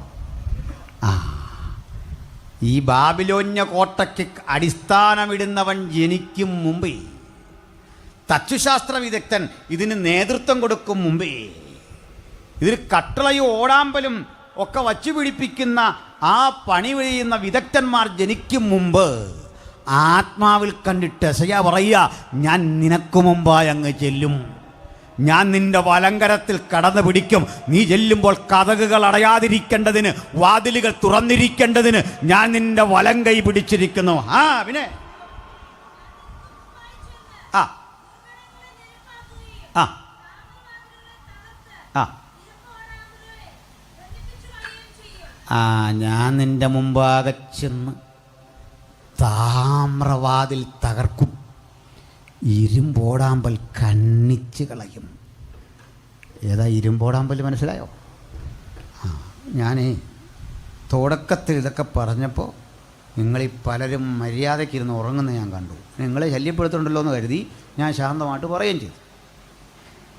ഈ കട്ടളയോടാമ്പലും ഈ സംഭവമെല്ലാം പണിയുന്നവൻ ജനിക്കുന്നതിൻ്റെ 1 നൂറ്റാണ്ട് മുമ്പ് യെശയ്യാ ആത്മാവിൽ പറയുക, നീ എന്തോ പണിത് വച്ചാലും ഞാൻ താമ്രവാതിൽ തകർക്കും, ഇരുമ്പോടാമ്പൽ കണ്ണിച്ച് കളയും. എന്തൊരാശ്വാസം! എന്താണെന്നറിയണ്ടേ? നൂറ്റാണ്ടുകൾക്കപ്പുറത്ത് ഭക്തൻ്റെ തകർച്ചയ്ക്കെതിരെ പടുത്തുയർത്തുന്ന അതിശക്തമായ മതിലും തകർക്കുന്ന വാഗ്ദത്തം കൊണ്ടാണ് നമ്മളിതിവിടെ വന്നിട്ടുള്ളത്. ഇതുകൊണ്ടാണ് നമ്മൾ തിരിച്ചു പോകുന്നത്, ഇതും കൊണ്ടാണ് നമ്മൾ ജീവിക്കുന്നത്, ഇതും കൊണ്ടാണ് സഭാഗത്തിന് പോകുന്നത്. ഇത് ആ പ്രഭാതത്തിൽ ഉണർന്ന് വായിക്കുന്നതെങ്കിൽ നിനക്കെതിരെ വരുന്ന ഒരായുധവും വലിക്കയില്ല. ഏത് തരം ബന്ധനങ്ങളെയും തകർത്ത് സർവാധിപത്യം സ്ഥാപിക്കുന്ന നസ്രായന്റെ ശബ്ദമാ ഈ വചനത്തിലൂടെ കേൾക്കുന്നതെങ്കിൽ ജയമുറപ്പാക്കണം ദൈവത്തിൻ്റെ മക്കൾ. ആ സമയക്കുറവുകൊണ്ട് ഞാൻ പറയട്ടെ, അന്ന് രാത്രി ബാബിലോൺ വീണു, അന്ന് തകർന്നു. ഇതൊക്കെ വചനത്തിൽ അടുക്കും ചിട്ടോടും കൂടി പറയേണ്ടതാ. ഞാൻ കാക്ഷിച്ച സന്ധ്യാസമയം അവനെനിക്ക് വിറയലാക്കി തീർത്തു. ഈ ഒട്ടകപ്പടയും കുതിരപ്പടയൊക്കെ ആയുധം വെച്ച് കെട്ടി വരുന്ന കാര്യം യെശയ്യാ 21 എഴുതിയിട്ടുണ്ട്. നീ ചെന്ന് കാവൽക്കാരനെ നിർത്തിക്കൊള്ളുക, അവൻ കാണുന്നത് നിന്നെ അറിയിക്കട്ടെ. ഈരണ്ടായി വരുന്ന കഴുതപ്പടയെ ഒട്ടകപ്പടയെ കാണുമ്പോൾ അവൻ അതീവ ജാഗ്രതയോടെ ശ്രദ്ധിക്കട്ടെ. അന്ന് തകർന്നു. പിന്നെ പേർഷ്യ ഉണ്ടായി. പിന്നെ പേർഷ്യ ഭരിക്കുന്നത്. പേർഷ്യക്കാരൻ അധികാരത്തിലേറിയിട്ട് ആദ്യം ഇതെന്താണെന്നറിയണ്ടേ? അടിമകളായി ഇവിടെ കിടക്കുന്ന മുഴുവൻ ഇസ്രായേൽ മക്കളെയും രക്ഷിച്ച് 70 ആണ്ടുകൾക്കിടെ ആ പ്രവാസത്തിന് ശേഷം നാട്ടിലെത്തിച്ചു. രാജ്യം അവർക്ക് തിരിച്ചു കിട്ടി. ഇന്ന് വചനം കേൾക്കുമ്പോൾ ഓർക്കണം, ബൈബിളിൻ്റെ അനന്യസാധാരണമായ ആധികാരികത മനസ്സിലാക്കാൻ യഹൂദൻ എന്ന ഒറ്റ ജാതിയെപ്പറ്റി പഠിച്ചാൽ മതി. അവൻ എവിടെ തകരുമോ 10 മടങ്ങ് ശക്തിയോടെ തിരിച്ചു വരും. ഇരട്ടിക്കരുത്തോടവൻ വളരും. ആ സ്തോത്രം! അതാ ചരിത്രത്തിൽ കണ്ടത്. അതിന് പറയുന്ന അവൻ്റെ അഭിവൃദ്ധി കണ്ടിട്ട് നമ്മളിതിലെ ജാഥ നയിച്ചിട്ടൊന്നും ഒരു വിശേഷമില്ല, സമയം പോകാമെന്നുള്ളതുള്ളൂ. ഇന്നലെ ഈ ജാഥ നയിക്കുന്നവരോട് എനിക്ക് ബഹുമാനമുള്ള ഒരാളാണ് കേട്ടോ. ഞാൻ തിരുവനന്തപുരത്തൊരു കൺവെൻഷൻ പ്രസംഗിക്കാൻ പോയപ്പോൾ ജാഥ വരുന്നു. സത്യത്തിൽ ഈ ഹമാസിനും ഹിസ്ബുള്ളയ്ക്കും ഹൂദി വിമതർക്കും ഒക്കെ ആരാധകരുള്ള ലോകത്തിലെ ഒരു സ്ഥലം കേരളമാണ്. വേറെ എങ്ങുമില്ല ഈ പ്രകടനമൊന്നും, വേറെ എങ്ങുമില്ല, ലോകത്തൊരു രാജ്യത്തുമില്ല. നടക്കട്ടെ, ഒരു അരങ്ങല്ലേ, നടക്കട്ടെ. അപ്പോൾ ഞാനിങ്ങനെ കോവളത്ത് ഈ ട്രിവാൻഡ്രത്ത് അങ്ങ് പോയിക്കൊണ്ടിരിക്കുമ്പോൾ കോവളത്ത് ചെന്നപ്പോൾ ഉണ്ട് ഇങ്ങനൊരു പ്രകടനം വരിക. അപ്പോൾ ഇതങ്ങ് പോകട്ടെന്ന് ഓർത്ത് ഞാനൊരു കടയിൽ കയറി ചായ കുടിക്കാൻ. അപ്പോൾ ഇതിൻ്റെ ആളുകൾ അവിടെ നിർത്തിയിട്ട് അവിടെ അവരുടെ പ്രോഗ്രാം, അവർ കുറേ പേര് അവിടെ വന്നപ്പോൾ ഞാൻ അവരുടെ ഈ പുസ്തകമൊക്കെ വില കൊടുത്ത് വാങ്ങി. എന്നോട് ഞാൻ പുസ്തകമൊക്കെ വില കൊടുത്ത് വാങ്ങിയപ്പോൾ എന്നോടും വലിയ കാര്യം, നമുക്കിതൊക്കെ പഠിക്കണം. അപ്പോൾ ഞാൻ ചോദിച്ചു, സാറേ ഇതെന്തോ സംഭവം മനസ്സിലായില്ലേ? ഞാൻ പറഞ്ഞില്ല, പാലസ്തീൻ ഐക്യദാർഢ്യം. അത് വായിച്ചപ്പോൾ മനസ്സിലായി. പക്ഷേ ഈ സംഭവം പറ. നിങ്ങളൊക്കെ എന്നാ മനുഷ്യരാ? പാലസ്തീനിൽ സ്ത്രീകൾ മരിക്കുന്നു, പിഞ്ചോമനകൾ മരിക്കുന്നു. അതിരൂക്ഷമായി ഇസ്രയേൽ ഇങ്ങനെ രക്തച്ചൊരിച്ചിൽ നടത്തുന്നത് കണ്ടില്ലേ? കണ്ടു. സംഭവം നിങ്ങളുടെ കേൾക്കണം. ചുമ്മാ സ്ത്രീയെ കയറി കൊല്ലിയല്ല, കുഞ്ഞുങ്ങളെ കയറി കൊല്ലിയല്ലെന്ന്. ഈ ദുഷ്ടന്മാരെ ഈ മനുഷ്യരെയെല്ലാം മുമ്പിൽ നിർത്തിയിട്ട്, മനുഷ്യ കവചമാക്കി നിർത്തിയിട്ട്, സ്ത്രീകളെയും കുഞ്ഞുങ്ങളെയും മുമ്പിൽ നിർത്തിയിട്ട് ഈ ഭീരുക്കൾ അകത്ത് കയറിയാണ് ഇരിക്കുന്നത്. അപ്പോൾ അങ്ങോട്ട് കയറണമെങ്കിൽ എതിരെ നിൽക്കുന്ന പ്രതിരോധം തകർത്ത് കയറണം. അങ്ങനെ ചുമ്മാ ഒന്നും ഇസ്രായേൽ അടിക്കുകയില്ല. ആ രാജ്യത്തിൻ്റെ ചരിത്രം പഠിക്കണം, അപ്പോൾ മനസ്സിലാവും. ഒരു മനുഷ്യനും വില കൽപ്പിച്ച് അവർ മുമ്പോട്ട് പോന്നേ. പിന്നെ ചുമ്മാ ഉപദ്രവിക്കുകയും ചെന്നാൽ കളി മാറും. സ്ത്രീയും കുട്ടിയൊക്കെ മാറിയാൽ മതി, സംഭവം വരുമ്പോൾ മാറിക്കൊടുത്താൽ മതി. ഇവരെ മനുഷ്യകവചമാക്കി നിർത്തിയിട്ടേ അകത്ത് കയറി ഒളിച്ചിരിക്കുകയാണെന്ന്. എന്നിട്ട് പറയും അവിടെ പട്ടിണിയാണ്, കഷ്ടപ്പാടാ. ഒരു മിസൈൽ അയക്കുമ്പോഴേക്ക് ഒരു 40 ലക്ഷം ഇന്ത്യൻ റുപ്യ ചിലവുണ്ട്. മനസ്സിലായില്ലേ? അത്രയും ഡോളർ പോട്ടെ. ഈ ക്യാഷ് പോരെ ഇവർ ഈ പട്ടിണി തീർക്കാൻ. അത്ര യൂണിവേഴ്സിറ്റി തുടങ്ങാം അവിടെ, അല്ലേ? എന്തെല്ലാം കാര്യം അവിടെ ചെയ്യാം. ഈ രാജ്യാന്തര വേദികളിൽ പോയി ഇവർക്ക് വേണ്ടി പിരിവെടുത്തുകൊണ്ട് വന്ന് ഈ പാവം മനുഷ്യരെ ഒറ്റിക്കൊടുക്കുക ഈ തീവ്രവാദികൾ ചെയ്യുന്നത്. ഏതായാലും ഞാൻ എന്നോട് സംസാരിച്ച ഈ മനുഷ്യരോട് പറഞ്ഞു, സുഹൃത്തെ, നിങ്ങളുടെ ഈ പ്രോഗ്രാമിനോട് എനിക്ക് യോജിപ്പുണ്ട്. എൻ്റെ എല്ലാ പിന്തുണയും, എനിക്ക് സമയമില്ലല്ലേ, ഞാൻ കൂടിയേച്ച് പോയേനെ. ഇവർക്ക് ഭയങ്കര കാര്യം. അപ്പോൾ എൻ്റെ ഈ ബൈബിളൊക്കെ ഇരിക്കുന്ന മനസ്സിലായി. പിന്നെ ചോദിച്ചാൽ അച്ഛനാണോ? ഞാൻ പറഞ്ഞു അതെ. അച്ഛനാണെന്ന് ചോദിച്ചാൽ ഞാൻ ഇന്നുവരെ അല്ലെന്ന് പറഞ്ഞിട്ടില്ല. എനിക്ക് പോപ്പിനേക്കാൾ പ്രാഗൽഭ്യമുണ്ട് അച്ഛനാന്ന് പറയാൻ. മനസ്സിലായില്ലേ? ഞാൻ പറഞ്ഞു അതെ. അപ്പോൾ പറഞ്ഞു, ആ നിങ്ങളെങ്കിലും ഞങ്ങളെ സപ്പോർട്ട് ചെയ്യുന്നില്ല. ഞാൻ പറഞ്ഞു സപ്പോർട്ട് ചെയ്യാൻ കാരണം വേറൊന്നുമല്ല, ഈ പ്രശ്നം നടക്കുന്ന എവിടാ? പാലസ്തീനിൽ. പ്രകടനം നടക്കുന്ന എവിടാ? കോവളത്ത്. ഇത് നല്ലതാണ്, ആരോഗ്യത്തിനും ജീവിതത്തിനും എല്ലാം ഇത് നല്ലതാണ്. നാളെ എത്ര പ്രകടനം ഇവിടെ നടന്നാലും എൻ്റെ സപ്പോർട്ട് നിങ്ങൾക്കുണ്ട്. തടി കേടാകാതിരിക്കാൻ ഇതാ നല്ലത്. കാരണം എന്താ, അങ്ങോട്ട് ചെല്ലണം, പോസ്റ്റ്മോർട്ടം ചെയ്യാൻ പോലും കാണത്തില്ല, ആവിയാക്കി വിടുന്നൊരു പരിപാടി അവിടെ ഉണ്ട്. അതൊന്നും വിശദീകരിക്കാൻ എനിക്ക് നേരമില്ല. പശുവിനെ കൊല്ലാതെ ഇറച്ചി ഉൽപ്പാദിപ്പിക്കുന്ന രാജ്യമാണ്. അല്പം ബ്ലഡ് കിട്ടിയാൽ മതി, ഒന്നാം തരം ടേസ്റ്റി ഫുഡ്. ഒത്തിരി ഉണ്ടെന്നേ പറയാൻ. അപ്പോൾ ഇതാ രാജ്യം. അതായത് പോസ്റ്റ്മോർട്ടം ചെയ്യാൻ ആൾ ബാക്കി കാണൂല, അത് ആവി. ചായയൊക്കെ അനത്തുമ്പോഴേ കാപ്പി കലത്തിൽ നിന്ന് ഇങ്ങനെ ആവി പോവില്ല, ഇതുപോലൊരു സംഭവം മിച്ചം ഉണ്ടാവില്ല. അപ്പോൾ ഈ രാഷ്ട്രം തിരിച്ചന്ന് വന്നു, പിന്നെയും ലോകത്ത് ചിതറി. ഇന്ന് നിങ്ങൾ സസൂക്ഷ്മം നോക്കിയാൽ അവൻ ചരിത്രത്തിലേക്ക് തിരിച്ചു വരുന്നു. അഭൂതപൂർവമായ വളർച്ച ഒരു കാര്യം വ്യക്തമാക്കുന്നു, യേശു വരാറായി. യേശുവിനെ ഒരിക്കൽ തിരസ്കരിച്ച അവന് പോലും ബോധ്യം വരുന്ന വിധത്തിൽ ഏത് കണ്ണും അവനെ കുത്തിത്തുളച്ചവരും അവനെ കാണും. ഭൂമിയിലെ ഗോത്രങ്ങളൊക്കെ അവനെ ചൊല്ലി വിലപിക്കും. ആമേൻ എന്ന് പറഞ്ഞ് ഉറപ്പിച്ചുകൊണ്ട് വെളിപ്പാട് പുസ്തകം ആത്യന്തികമായി ആ സത്യം പ്രകടമാക്കുന്നെങ്കിൽ ഇതാ കാലവിളംബമന്യേ യേശു തൻ്റെ രാജ്യം സ്ഥാപിക്കാൻ സമയം സമാഗതമായി. അതിൻ്റെ ഒന്നാമത്തെ തെളിവ് ആ ജൂതൻ്റെ ചരിത്രത്തിലേക്കുള്ള തിരിച്ചുവരവ്.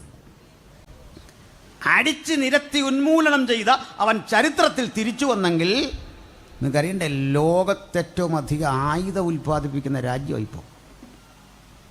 ആയുധ വിപണി. അവനോട് ഏറ്റവും അധികം ആയുധം വാങ്ങുന്ന രാജ്യത്തിൻ്റെ പേര് പറയാൻ എനിക്ക് പേടിയൊന്നുമില്ല, നമ്മൾ ഇന്ത്യയാണ്. പിന്നെ ഇതിലെ 2 പ്രകടനം പോയി നിർത്തുന്നു, ഇന്ത്യ ആയുധം വാങ്ങാതിരിക്കുകയാണ്. ഇതുകൊണ്ട് ആ കാർഗിലിൽ നിന്നൊക്കെ ഭീകരവാദിയിൽ ഓടിച്ച നമ്മൾ അത്യാധുനിക ആയുധം കൊണ്ട്. സ്തോത്രം. അപ്പോൾ എന്തിനാ പറഞ്ഞു? ഇതൊക്കെ പ്രവചനപരമായതുകൊണ്ട് പറഞ്ഞ കേട്ടോ, അല്ല കൊല്ലുന്നവരുടെ കൂടെ ഒന്നും നമ്മളില്ലെന്നേ. കൊല്ലുകയും ചാകുകയൊന്നും നമുക്ക് അതിൽ ആവേശമൊന്നുമില്ല. പക്ഷെ പ്രവചനം പറയുമ്പോൾ ചരിത്രത്തിൽ ദൈവം ഇടപെട്ട രീതിയെക്കുറിച്ച് പറയണം. നമുക്ക് യുദ്ധമില്ലെന്നേ ഉള്ളൂ കേട്ടോ. തമ്പുരാന് യുദ്ധമുണ്ടെന്ന്. യുദ്ധം യഹോവയ്ക്കുള്ളതെന്ന് ദൈവം ഡിസൈഡ് ചെയ്യും, അതുപോലെ നടക്കൂ കാര്യങ്ങൾ. ഹല്ലേലൂയ. അവൻ ചിന്തിച്ചു, അങ്ങനെ സംഭവിച്ചെന്ന്. അവൻ കൽപ്പിച്ചു, അങ്ങനെ സ്ഥാപിതമായി. അവിടുത്തെ വാക്ക നമ്മുടെ ജീവിതത്തിൻ്റെ ബലമെങ്കിൽ ഇത് കാണുമ്പോൾ ഭക്തൻ മനസ്സിലാക്കിക്കൊള്ളണം, ഏതാണ്ട് കാര്യമൊക്കെ നടക്കാൻ സമയം സമാഗതമായി. പ്രിയരെ പറയട്ടെ, ഇന്നേ അതിവേഗം ഇസ്രയേൽ എന്ന രാഷ്ട്രം ചരിത്രത്തിലേക്ക് തിരിച്ചു വരുന്നത് പ്രകടമായ കാര്യമാണ്. ഇതുപോലെ എൻ്റെ വിശുദ്ധ ബൈബിൾ പറയുന്നു, പ്രതിമ സംസാരിക്കേണ്ടതിന്, മൃഗത്തിൻ്റെ പ്രതിമ സംസാരിക്കേണ്ടതിന് മൃഗം അവന് അധികാരം കൊടുത്തു. അതൊക്കെ എണ്ണി പറയേണ്ടതാ. ഇതൊക്കെ പണ്ട് ഞങ്ങൾ പറയുമ്പോൾ പ്രതിമ സംസാരിക്കുമെന്നൊക്കെ ചോദിച്ചല്ലേ. നമ്മുടെ വീട്ടിൽ വന്നിരിക്കുക ഈ സാധനം അല്ലേ. നമ്മളങ്ങോട്ട് ചോദിച്ച സകല ചോദ്യത്തിന് ഉത്തരം പറയാൻ കഴിയത്തക്ക വിധത്തിൽ ആർട്ടിഫിഷ്യൽ ഇൻ്റലിജൻസ് വളർന്നു. അതിനൂതനമായ പിടിച്ചാൽ കിട്ടാത്തൊരു നിലയിലേക്ക് ലോകം പോയിക്കൊണ്ടിരിക്കുക. എൻ്റെയും നിങ്ങളുടെയും കൺമുമ്പിൽ ഇനി കാണാൻ പോകുന്ന കാഴ്ചയുണ്ട്. അതുകൂടി കണ്ടിട്ടേ നമ്മൾ ഇഹലോകം വിട്ടു പോകൂ. നമ്മുടെ കുഞ്ഞുങ്ങളൊക്കെ അതുമായി ഏറ്റവും അടുത്തിടപഴകുന്നു. 666 എന്ന മാന്ത്രിക സംഖ്യയിലൂടെ ഉലകത്തെ മുഴുവൻ കൺട്രോൾ ചെയ്യുന്ന ഒരേകാധിപതി മറുഭാഗത്ത് ശക്തമായിക്കൊണ്ടിരിക്കുന്നു. അവൻ്റെ രീതിശാസ്ത്രങ്ങൾ ശക്തമായിക്കൊണ്ടിരിക്കുമ്പോൾ ആരും അറിയാത്ത മറ്റൊരൊരുക്കം ഇവിടെ നടക്കുന്നുണ്ട്. തൻ്റെ കാന്തയും തന്നെത്താൻ ഒരുക്കിയിരിക്കുന്നു. തന്നെത്താൻ ഒരുങ്ങുന്ന ആ കാന്തയുടെ വിശാലമായ ആ ഒരുക്കത്തിൻ്റെ പദ്ധതിയിൽ ഞാനും നിങ്ങൾ ഉണ്ട് എന്ന് ഉറപ്പ് വരുത്താൻ ഇന്ന് രാത്രി ജാഗ്രതപ്പെടാം. ഹല്ലേലൂയ. നമ്മുടെ കർത്താവ് വരാറായി എന്ന അവബോധത്തോടെ നമുക്ക് നാളുകൾ എണ്ണിക്കഴിയാം. യേശു വരാറായി, നമ്മുടെ കർത്താവ് വരാൻ സമയം സമാഗതമായി. ആ കർത്താവിനെ എതിരേൽക്കാനുള്ള വ്യഗ്രത ഒട്ടും കളയാതെ ഉത്തരവാദിത്വ ബോധത്തോടെ നമുക്ക് നിൽക്കാം. ഈ നാളുകളിലൊന്നിൽ കാഹളം ധ്വനിക്കും. ദൈവത്തിൻ്റെ മക്കൾ അവൻ്റെ സന്നിധിയിൽ എടുക്കപ്പെടും. യേശുക്രിസ്തുവിന് 3 പേരെയാണ് ഈ സേറ്റനിക് പദ്ധതിയിൽ വെളിപ്പാട് ദിവസം പറയുന്നത്. ലൂസിഫർ എന്ന പഴയ പാമ്പ്, പിന്നെ മൃഗം എന്ന് പറയുന്ന ഒരേകാധിപതി അല്ലെങ്കിൽ എതിർ ക്രിസ്തു, ഒരു കള്ളപ്രവാചകൻ. ഇവരിൽ ലൂസിഫർ എന്നവനെ പിടിച്ചു ബന്ധിച്ച് 1000 ആണ്ട് പുറത്തേക്ക് വരാതെ ഒരു സ്ഥലത്തങ്ങ് ലോക്ക് ചെയ്യും. മൃഗത്തെയും കള്ളപ്രവാചകനെയും പിടിച്ചു കെട്ടി ഗന്ധക തീപ്പൊയ്കയിൽ തള്ളും. അവരുടെ കൂടെ കുറേ ഒരു ഗാങ്ങൊക്കെ ഉണ്ടാവും. അവനാ ഈ നരകം ഓപ്പൺ ചെയ്യുന്നു, അവിടെ കിടക്കും. എന്നിട്ടേ പിശാചുക്കളില്ലാത്ത, ദുഷ്ടതയില്ലാത്ത ഒരാദർശ ലോകം 1000 ആണ്ട് ഈ ഭൂമിയിൽ നിങ്ങൾക്ക് കാണാം. ഇതാ ബൈബിളിൻ്റെ പഠനം. 1000 കൊല്ലം. അതിനാണ് നമ്മളൊരു പേര് പറയുന്നത് സഹസ്രാബ്ദ വാഴ്ച. മനസ്സിലായോ? 1000 ആണ്ട്. ലൂസിഫർ ഇല്ല, മൃഗവും കള്ളപ്രവാചകനെല്ലാം പോയി, നേരത്തെ പോയി. പക്ഷെ മരണമൊക്കെ ആ ലോകത്തുണ്ട്. ശിശു 100 വയസ്സുള്ളവനായി മരിക്കും. നമ്മളാരും അല്ല. നമ്മുടെ ബോഡിക്കൊരു പ്രത്യേകതയുണ്ട്. മരണമില്ലാത്തൊരു ശരീരത്തിലാണ് ഭക്തനുയർത്ത ദൂതതുല്യരാകും. ദൂതതുല്യരായുള്ള പ്രത്യേകത അറിയോ? എപ്പോഴും മനുഷ്യനെ പോലെ പെരുമാറാമെന്ന്, മനുഷ്യനെ പോലെ ജീവിക്കാമെന്ന്. മനസ്സിലായില്ല? അബ്രഹാമിൻ്റെ വീട്ടിൽ വന്ന 3 ദൂതന്മാരെങ്ങനെ ആ വീട്ടിൽ വന്നോ ഇതുപോലെ ഭൂമിയിൽ ജീവിക്കാവുന്ന, അതേ സമയത്ത് മറ്റൊരിടത്ത് പ്രത്യക്ഷമാകാമെന്ന്, അതേ സമയത്ത് ദൂതശരീരത്തിൽ പ്രത്യക്ഷനായി ഏത് ഗോളത്തിലും ചെന്നു പറ്റാമെന്ന്. അങ്ങനെയുള്ള രൂപാന്തര ശരീരികളായ നമ്മൾ മനുഷ്യരെ പോലെയും തോന്നിപ്പിക്കും, ദൂതനായി മാറുകയും ചെയ്യും. ഗബ്രിയേലും മീകായലും ഒക്കെ പോലെ നമ്മളാകുമെന്ന്. ജെൻഡർ വ്യത്യാസമില്ല, അതൊന്നും പറയുന്നില്ല ഞാൻ. ഇനിയേ 1000 ആണ്ട് വാഴ്ച വാസ്തവത്തിൽ നമ്മളോട് കർത്താവ് പറഞ്ഞ വാഗ്ദത്തമല്ല, സഭയോട് പറഞ്ഞല്ല. സഭയുണ്ട്. കാരണം എന്താ? കാന്തനുള്ളിടത്ത് കാന്തയുണ്ട്, അതാ കാര്യം. നമ്മളുണ്ടെന്നേ ഉള്ളൂ. ഇതാരോട് പറഞ്ഞാന്നറിയണ്ടേ? പഴയ നിയമ ഭക്തന്മാരോട് പറഞ്ഞ കാര്യം. അല്ലെങ്കിൽ പാപം ചെയ്യാത്ത ആദമേ, നീ ഇപ്പോൾ പാപിയായി പാപം ചെയ്യാതിരുന്നെങ്കിൽ നിൻ്റെ ഒരു ദിവസം എങ്ങനെ ഇരിക്കും? അതിൻ്റെ പേരാ 1000 ആണ്ട് വാഴ്ച. എത്ര ആനന്ദമാണ്! നമ്മൾ പാപരഹിതരായിരുന്നെങ്കിൽ ആ ലോകമൊന്ന് കാണിച്ചു തന്നാൽ ഇങ്ങനെ ഇരിക്കുമെന്ന്. വീണ്ടും നന്ദി കെട്ട മനുഷ്യൻ അധികാരമോഹികളായി വീണ്ടും ഒരിക്കൽ കൂടി പുത്രനെതിരെ കളമൊരുക്കിക്കൊണ്ട് യുദ്ധത്തിനടുത്ത് വരും. അടുത്ത് വന്നിട്ട് ആ യുദ്ധത്തിൽ യേശു തൻ്റെ പിതാവ് പുത്രനെ വലത്തുഭാഗത്തിരുത്തിയിട്ട് ആത്യന്തിക വിധിക്ക് വേണ്ടി പിതാവ് തയ്യാറെടുക്കും. ഞാൻ നിൻ്റെ ശത്രുക്കളെ നിൻ്റെ പാദപീഠമാക്കുവോളം നീ എൻ്റെ വലത്തുഭാഗത്തിരിക്കുക. ഞാൻ പറഞ്ഞു 1000 ആണ്ട് വാഴ്ച ജൂതന്മാർക്ക് അല്ലെങ്കിൽ പഴയ നിയമഭക്തന് കൊടുത്ത വാഗ്ദത്വമാണ്, നമുക്കുള്ളതല്ലെന്ന്. പക്ഷെ നമ്മളവിടെ ഉണ്ടെന്ന് തന്നെ കാര്യവും പറഞ്ഞു. എന്നാൽ തീരെ നമുക്കുള്ളതല്ലെന്ന് പറയാൻ പറ്റില്ല, നമുക്കൂടെ ഉള്ളതാണ്. എങ്ങനെയാണെന്നറിയണ്ടേ? പറയാം. കോടാനുകോടികളുടെ ആസ്തിയുള്ളൊരു രാജകുമാരൻ, സുന്ദരൻ, സുമുഖൻ, ജ്ഞാനി, ചെറ്റക്കൊടിലെ നിർധനയായ ഒരു പെൺകുട്ടിയെ കണ്ട് ഇഷ്ടപ്പെട്ട് എല്ലാം അറിഞ്ഞവളെ സ്വന്തമാക്കി. ഒരാദർശ വിവാഹം. കാര്യം ആദർശമൊക്കെ കൊള്ളാമെങ്കിലും ഈ പെൺകുട്ടിയുടെ കൂടെ ഒരു ദിവസമെങ്കിലും അവളുടെ വീട്ടിൽ ഈ രാജകുമാരൻ കഴിയണം. വേണ്ടേ? ആ പാവം സാധു പെൺകുട്ടിയുടെ പേരാ സഭ. ആ സഭയും കാന്തനും ഒരുമിച്ച് കഴിയുന്ന ഇഹലോക ജീവിതത്തിലെ സംവിധാനത്തിൻ്റെ പേരാണ് മില്ലീനിയം അഥവാ സഹസ്രാബ്ദ യുഗം. ആ സഹസ്രാബ്ദം കഴിഞ്ഞിട്ട് നമുക്കൊരു നിത്യത. ആ നിത്യതയുടെ ഒരു ക്യാപിറ്റൽ സിറ്റി പുതിയ യെരൂശലേം. ആ പുതിയ യെരൂശലേമിൻ്റെ സവിശേഷത, ദൂതൻ അതിനെ ഒരു ചരട് കൊണ്ടളന്നു, ഒരളവുകോൽ കൊണ്ടളന്നു. ദൂതൻ്റെ അളവിനാൽ എന്ന് വച്ചാൽ മനുഷ്യൻ്റെ അളവിനാൽ 1200 നാഴിക എന്ന് കണ്ടു. അത് പറഞ്ഞ് നമുക്ക് ഇങ്ങനെ നിർത്താം പ്രിയരേ. 1200 നാഴിക എന്ന് പറഞ്ഞാൽ ഗ്രീക്കിലൊരു വേർഡ് കിടപ്പുണ്ട്, സ്റ്റാഡി എന്നൊരു പദമാണ്. സ്റ്റാദി. ഈ സ്റ്റാദിയിൽ നിന്നാണ് സ്റ്റേഡിയം എന്ന പദം വരുന്നത്. ഗ്രീസിലെ ഒരു ഓട്ടക്കാരൻ ഒരു ഓട്ട മത്സരത്തിൽ ഓടി ഫിനിഷ് ചെയ്യുന്ന പരമാവധി ദൂരമാണ് ഏതാണ്ട് ഒരു 700 മീറ്റർ. 700 മീറ്ററിൽ താഴെയുള്ള ദൂരം, 1/4 കിലോമീറ്റർ. ഇങ്ങനെയുള്ള ഒരു സ്റ്റേഡിയത്തിൻ്റെ വലിപ്പമാണ് ഒരു സ്റ്റാദി. ഇത്ര 1200 മുഴം നീളം. എത്ര കിലോമീറ്റർ ഉണ്ടെന്ന് നോക്കണം. കുറഞ്ഞ പക്ഷേ ഒരു 10-700 കിലോമീറ്റർ ഇങ്ങനെ നീളം. അത്രയും വീതി, അത്രയും ഉയരമുള്ള ഒരു മഹാനഗരം ഭർത്താവിനായി അലങ്കരിച്ച കന്യകയെപ്പോലെ സ്വർഗത്തിൽ നിന്ന് ഇറങ്ങി വരുന്നത് ഞാൻ കണ്ടു.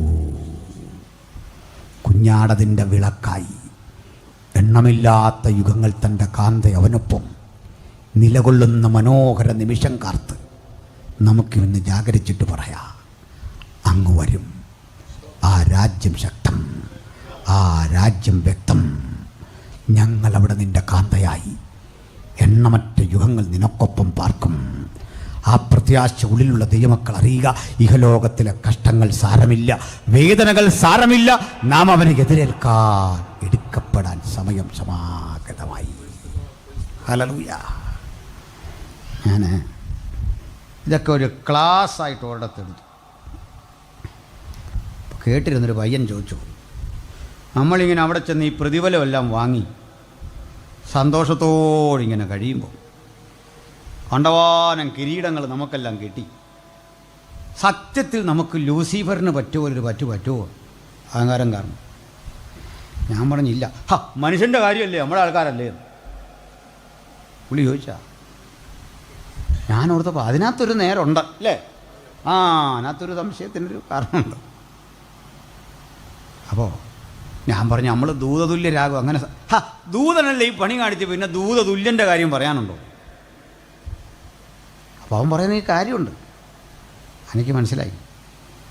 എന്നാലേ ഇത് കേട്ട നാൾ മുതൽ എൻ്റെ ഒരു ആഗ്രഹമുണ്ട്. ഞാൻ പറയാറുണ്ട്, കർത്താവേ എന്തിനായി ഒത്തിരി കിരീടം സ്വർഗത്തിൽ ചെല്ലുമ്പോൾ.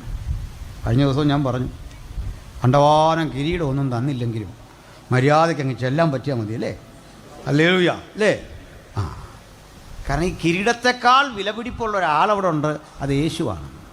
നമ്മളതിനാണ് പോകുന്നത്. കിരീടമൊക്കെ രണ്ടാമത്തെ കാര്യം. യേശുവിനെ കാണാനാണ്. സ്വർഗത്തിലും നിന്നെ അല്ലാതെ ഞാൻ മറ്റൊന്നും ആഗ്രഹിക്കുന്നില്ലെന്ന്. ഓട്ടെ, ഞാൻ ആ പയ്യൻ്റെ അടുത്ത് പറഞ്ഞു, നീ പറഞ്ഞ പോലൊന്നും അവിടെ അഹങ്കാരവും നികളൊന്നും വരികയില്ല. എന്താ കാര്യം? പറയാം, അത് പറഞ്ഞ് ക്ലോസ് ചെയ്തേക്കാം. നമ്മളൊക്കെ രൂപാന്തര ശരീരികളായി വലിയ ട്രാൻസ്ഫോർമേഷൻ നമുക്ക് നടന്നെങ്കിലും ഇന്നലെയും ഇന്നും എന്നേക്കും അനന്യനായ ഒരാളെ അവിടെ കാണാം. അത് ദൈവപുത്രനാണ്. ദൈവപുത്രനൊരു പ്രത്യേകതയുണ്ട്. ആ കയ്യിലെ കഴിഞ്ഞ രാത്രി ഞാൻ ഉറപ്പില്ലേ, ആ മുറിവിനെ ഒരു കുറവില്ല. ആ മുറിവ് അവിടെ കാണും. സ്വർഗത്തിൽ ചെല്ലുമ്പോൾ യേശുവിൻ്റെ കയ്യിലെ മുറിവ് ഉറപ്പാണെന്ന് സംശയം വേണ്ടെന്ന്. എന്താ കാര്യം? ഇതേ തോറ്റു തുന്നം പാടിയവൻ്റെ ലക്ഷണമല്ലേ ഈ മുറിവ്. ജയാളിയുടെ മുറിവാണ് ഇത്. ജയമെടുത്തവൻ്റെ മുറിവാണ്. ചെന്നായ്ക്കളുടെ പറ്റത്തിൽ ഇരമ്പിക്കേറിയ ഒരാടും തിരിച്ചു വന്നില്ലെങ്കിൽ ഈ കുഞ്ഞാട് സിംഹമടയിൽ കടന്ന് പല്ലടിച്ചു കൊഴിച്ച് സിംഹത്തെ ഉന്മൂലനം ചെയ്ത് ജയാളിയായി വന്നതിൻ്റെ തെളിവാ ഈ മുറിവ്. ഈ മുറിവുണ്ടെന്നുള്ളതിൻ്റെ അടുത്ത തെളിവ് കേൾക്കണം. നമ്മുടെ സ്വന്തം തോമാസിലിയോട് പറഞ്ഞു, എൻ്റെ വിലാപ്പുറവും തൊട്ട് നോക്കുക. ഇത് ഞാനാ. നമുക്ക് നീളം വരുമ്പോഴൊക്കെ അങ്ങനൊരു തോന്നലെങ്കിലും വന്നു പോയാൽ ആ കരമുയർത്തി ഇങ്ങനൊന്ന് കാണിക്കും. എന്തിനാണെന്നറിയണ്ടേ? നിൻ്റെ കഴിവല്ല നിന്നെ ഇവിടെ വരെ കൊണ്ടുവന്നത് ഈ മുറിവാണ്. ആ മുറിവിലൂടെ രക്ഷാനിർണയം പ്രാപിച്ച നമ്മെ കണ്ടിട്ടാ ഇതാ സ്വർഗീയ ജീവജാലങ്ങൾ ഒന്നടങ്കം പാടുക, അറുക്കപ്പെട്ട കുഞ്ഞാടേ നിനക്ക് മഹത്വം, നീ അറുക്കപ്പെട്ടു, നിന്റെ രക്തം കൊണ്ട് സകല ഗോത്രത്തിലും ജാതിയിലും ഭാഷയിലുമുള്ള ഞങ്ങളെ ദൈവത്തിനായി വിലയ്ക്ക് വാങ്ങി. ആ വിലയ്ക്ക് വാങ്ങിയ രക്ഷിത ഗണത്തിനൊപ്പം നമ്മുടെ രക്ഷ ഉറപ്പാക്കാൻ ഈ രാത്രി അടുത്തിയല്ല ആ രക്ഷാകരണ പദ്ധതിക്ക് പുറത്തൊരാളെങ്കിലും ഉണ്ടെങ്കിൽ ഈ രാത്രി യേശുവിനെ ഏൽപ്പിച്ചു കൊടുക്കാം. നമ്മെ സർവസ്വം ഏൽപ്പിച്ചു കൊടുത്തോട്ട് പറയാ, നാഥാ നിന്റെ പിന്നാലെ ഇതാ അടിയനും ആത്മസമർപ്പണം ചെയ്യുന്നു. ആത്മസമർപ്പണത്തിന് എത്ര പേർക്ക് മനസ്സുണ്ട്? ഞാൻ യേശുവിനൊപ്പം യേശുവിൻ്റെ പൈതലായി ജഗജീവിതം നയിപ്പാൻ, ആ രാജ്യത്തിൻ്റെ ഓഹരിക്കാരനായിരിക്കാൻ എന്നെ തന്നെ ഏൽപ്പിക്കുന്നു. അങ്ങനെ സമർപ്പണം ചെയ്ത ഒരാളെങ്കിലും അകത്തും പുറത്തുമുണ്ടെങ്കിൽ നമ്മെ തന്നെ ഏൽപ്പിക്കാം. ഞങ്ങൾ നിങ്ങൾക്കായി പ്രാർത്ഥിക്കാം. ഒരാളെങ്കിലും ഉണ്ടെങ്കിൽ അവർക്ക് കരമുയർത്താം. ഞങ്ങൾ നിങ്ങൾക്ക് വേണ്ടി പ്രാർത്ഥിക്കാം. കഴിഞ്ഞ രാത്രി ചില കരമുയർത്തി, ഇന്നും ചില കരമുയർത്തുന്നു. ഇനിയും ചില യേശുവിനെ അനുധാവനം ചെയ്യുവാൻ, രക്ഷാനിർണയത്തിന് അനുഭവത്തിലൂടെ സഞ്ചരിക്കാൻ, ഈ സ്നാനമേറ്റ് യേശുവിനോട് ചേരാൻ, യേശുവിനെ പ്രസംഗിക്കാൻ, യേശുവിനായി പാടാൻ കൊച്ചു കുട്ടികളടക്കം മുതിർന്ന ചിലർ കൂടി കരമുയർത്തുന്നു. ഞങ്ങളുടെ ശ്രദ്ധയിൽപ്പെടാതെ ഒരാളെങ്കിലും ഇന്ന് പുറത്തുണ്ടെങ്കിൽ ഇപ്പോഴാകുന്ന സുപ്രസാദ കാലം, ഇപ്പോഴാകുന്ന രക്ഷാദിവസം ഈ രക്ഷകനായി ഹൃദയം കൊടുത്ത് ജഗത്തിന് ജീവിതം നയിപ്പാൻ, ആനന്ദ നിർഭരമായി മുമ്പോട്ട് പോകാൻ അത്യുന്നതൻ കൃപയകട്ടെ. ഞങ്ങൾ നിങ്ങൾക്കായി വീണ്ടും പ്രാർത്ഥിക്കും. തുടർന്നുള്ള ശുശ്രൂഷകൾ കർത്തൃദാസന്മാർ ക്രമീകരിക്കും. കർത്താവ്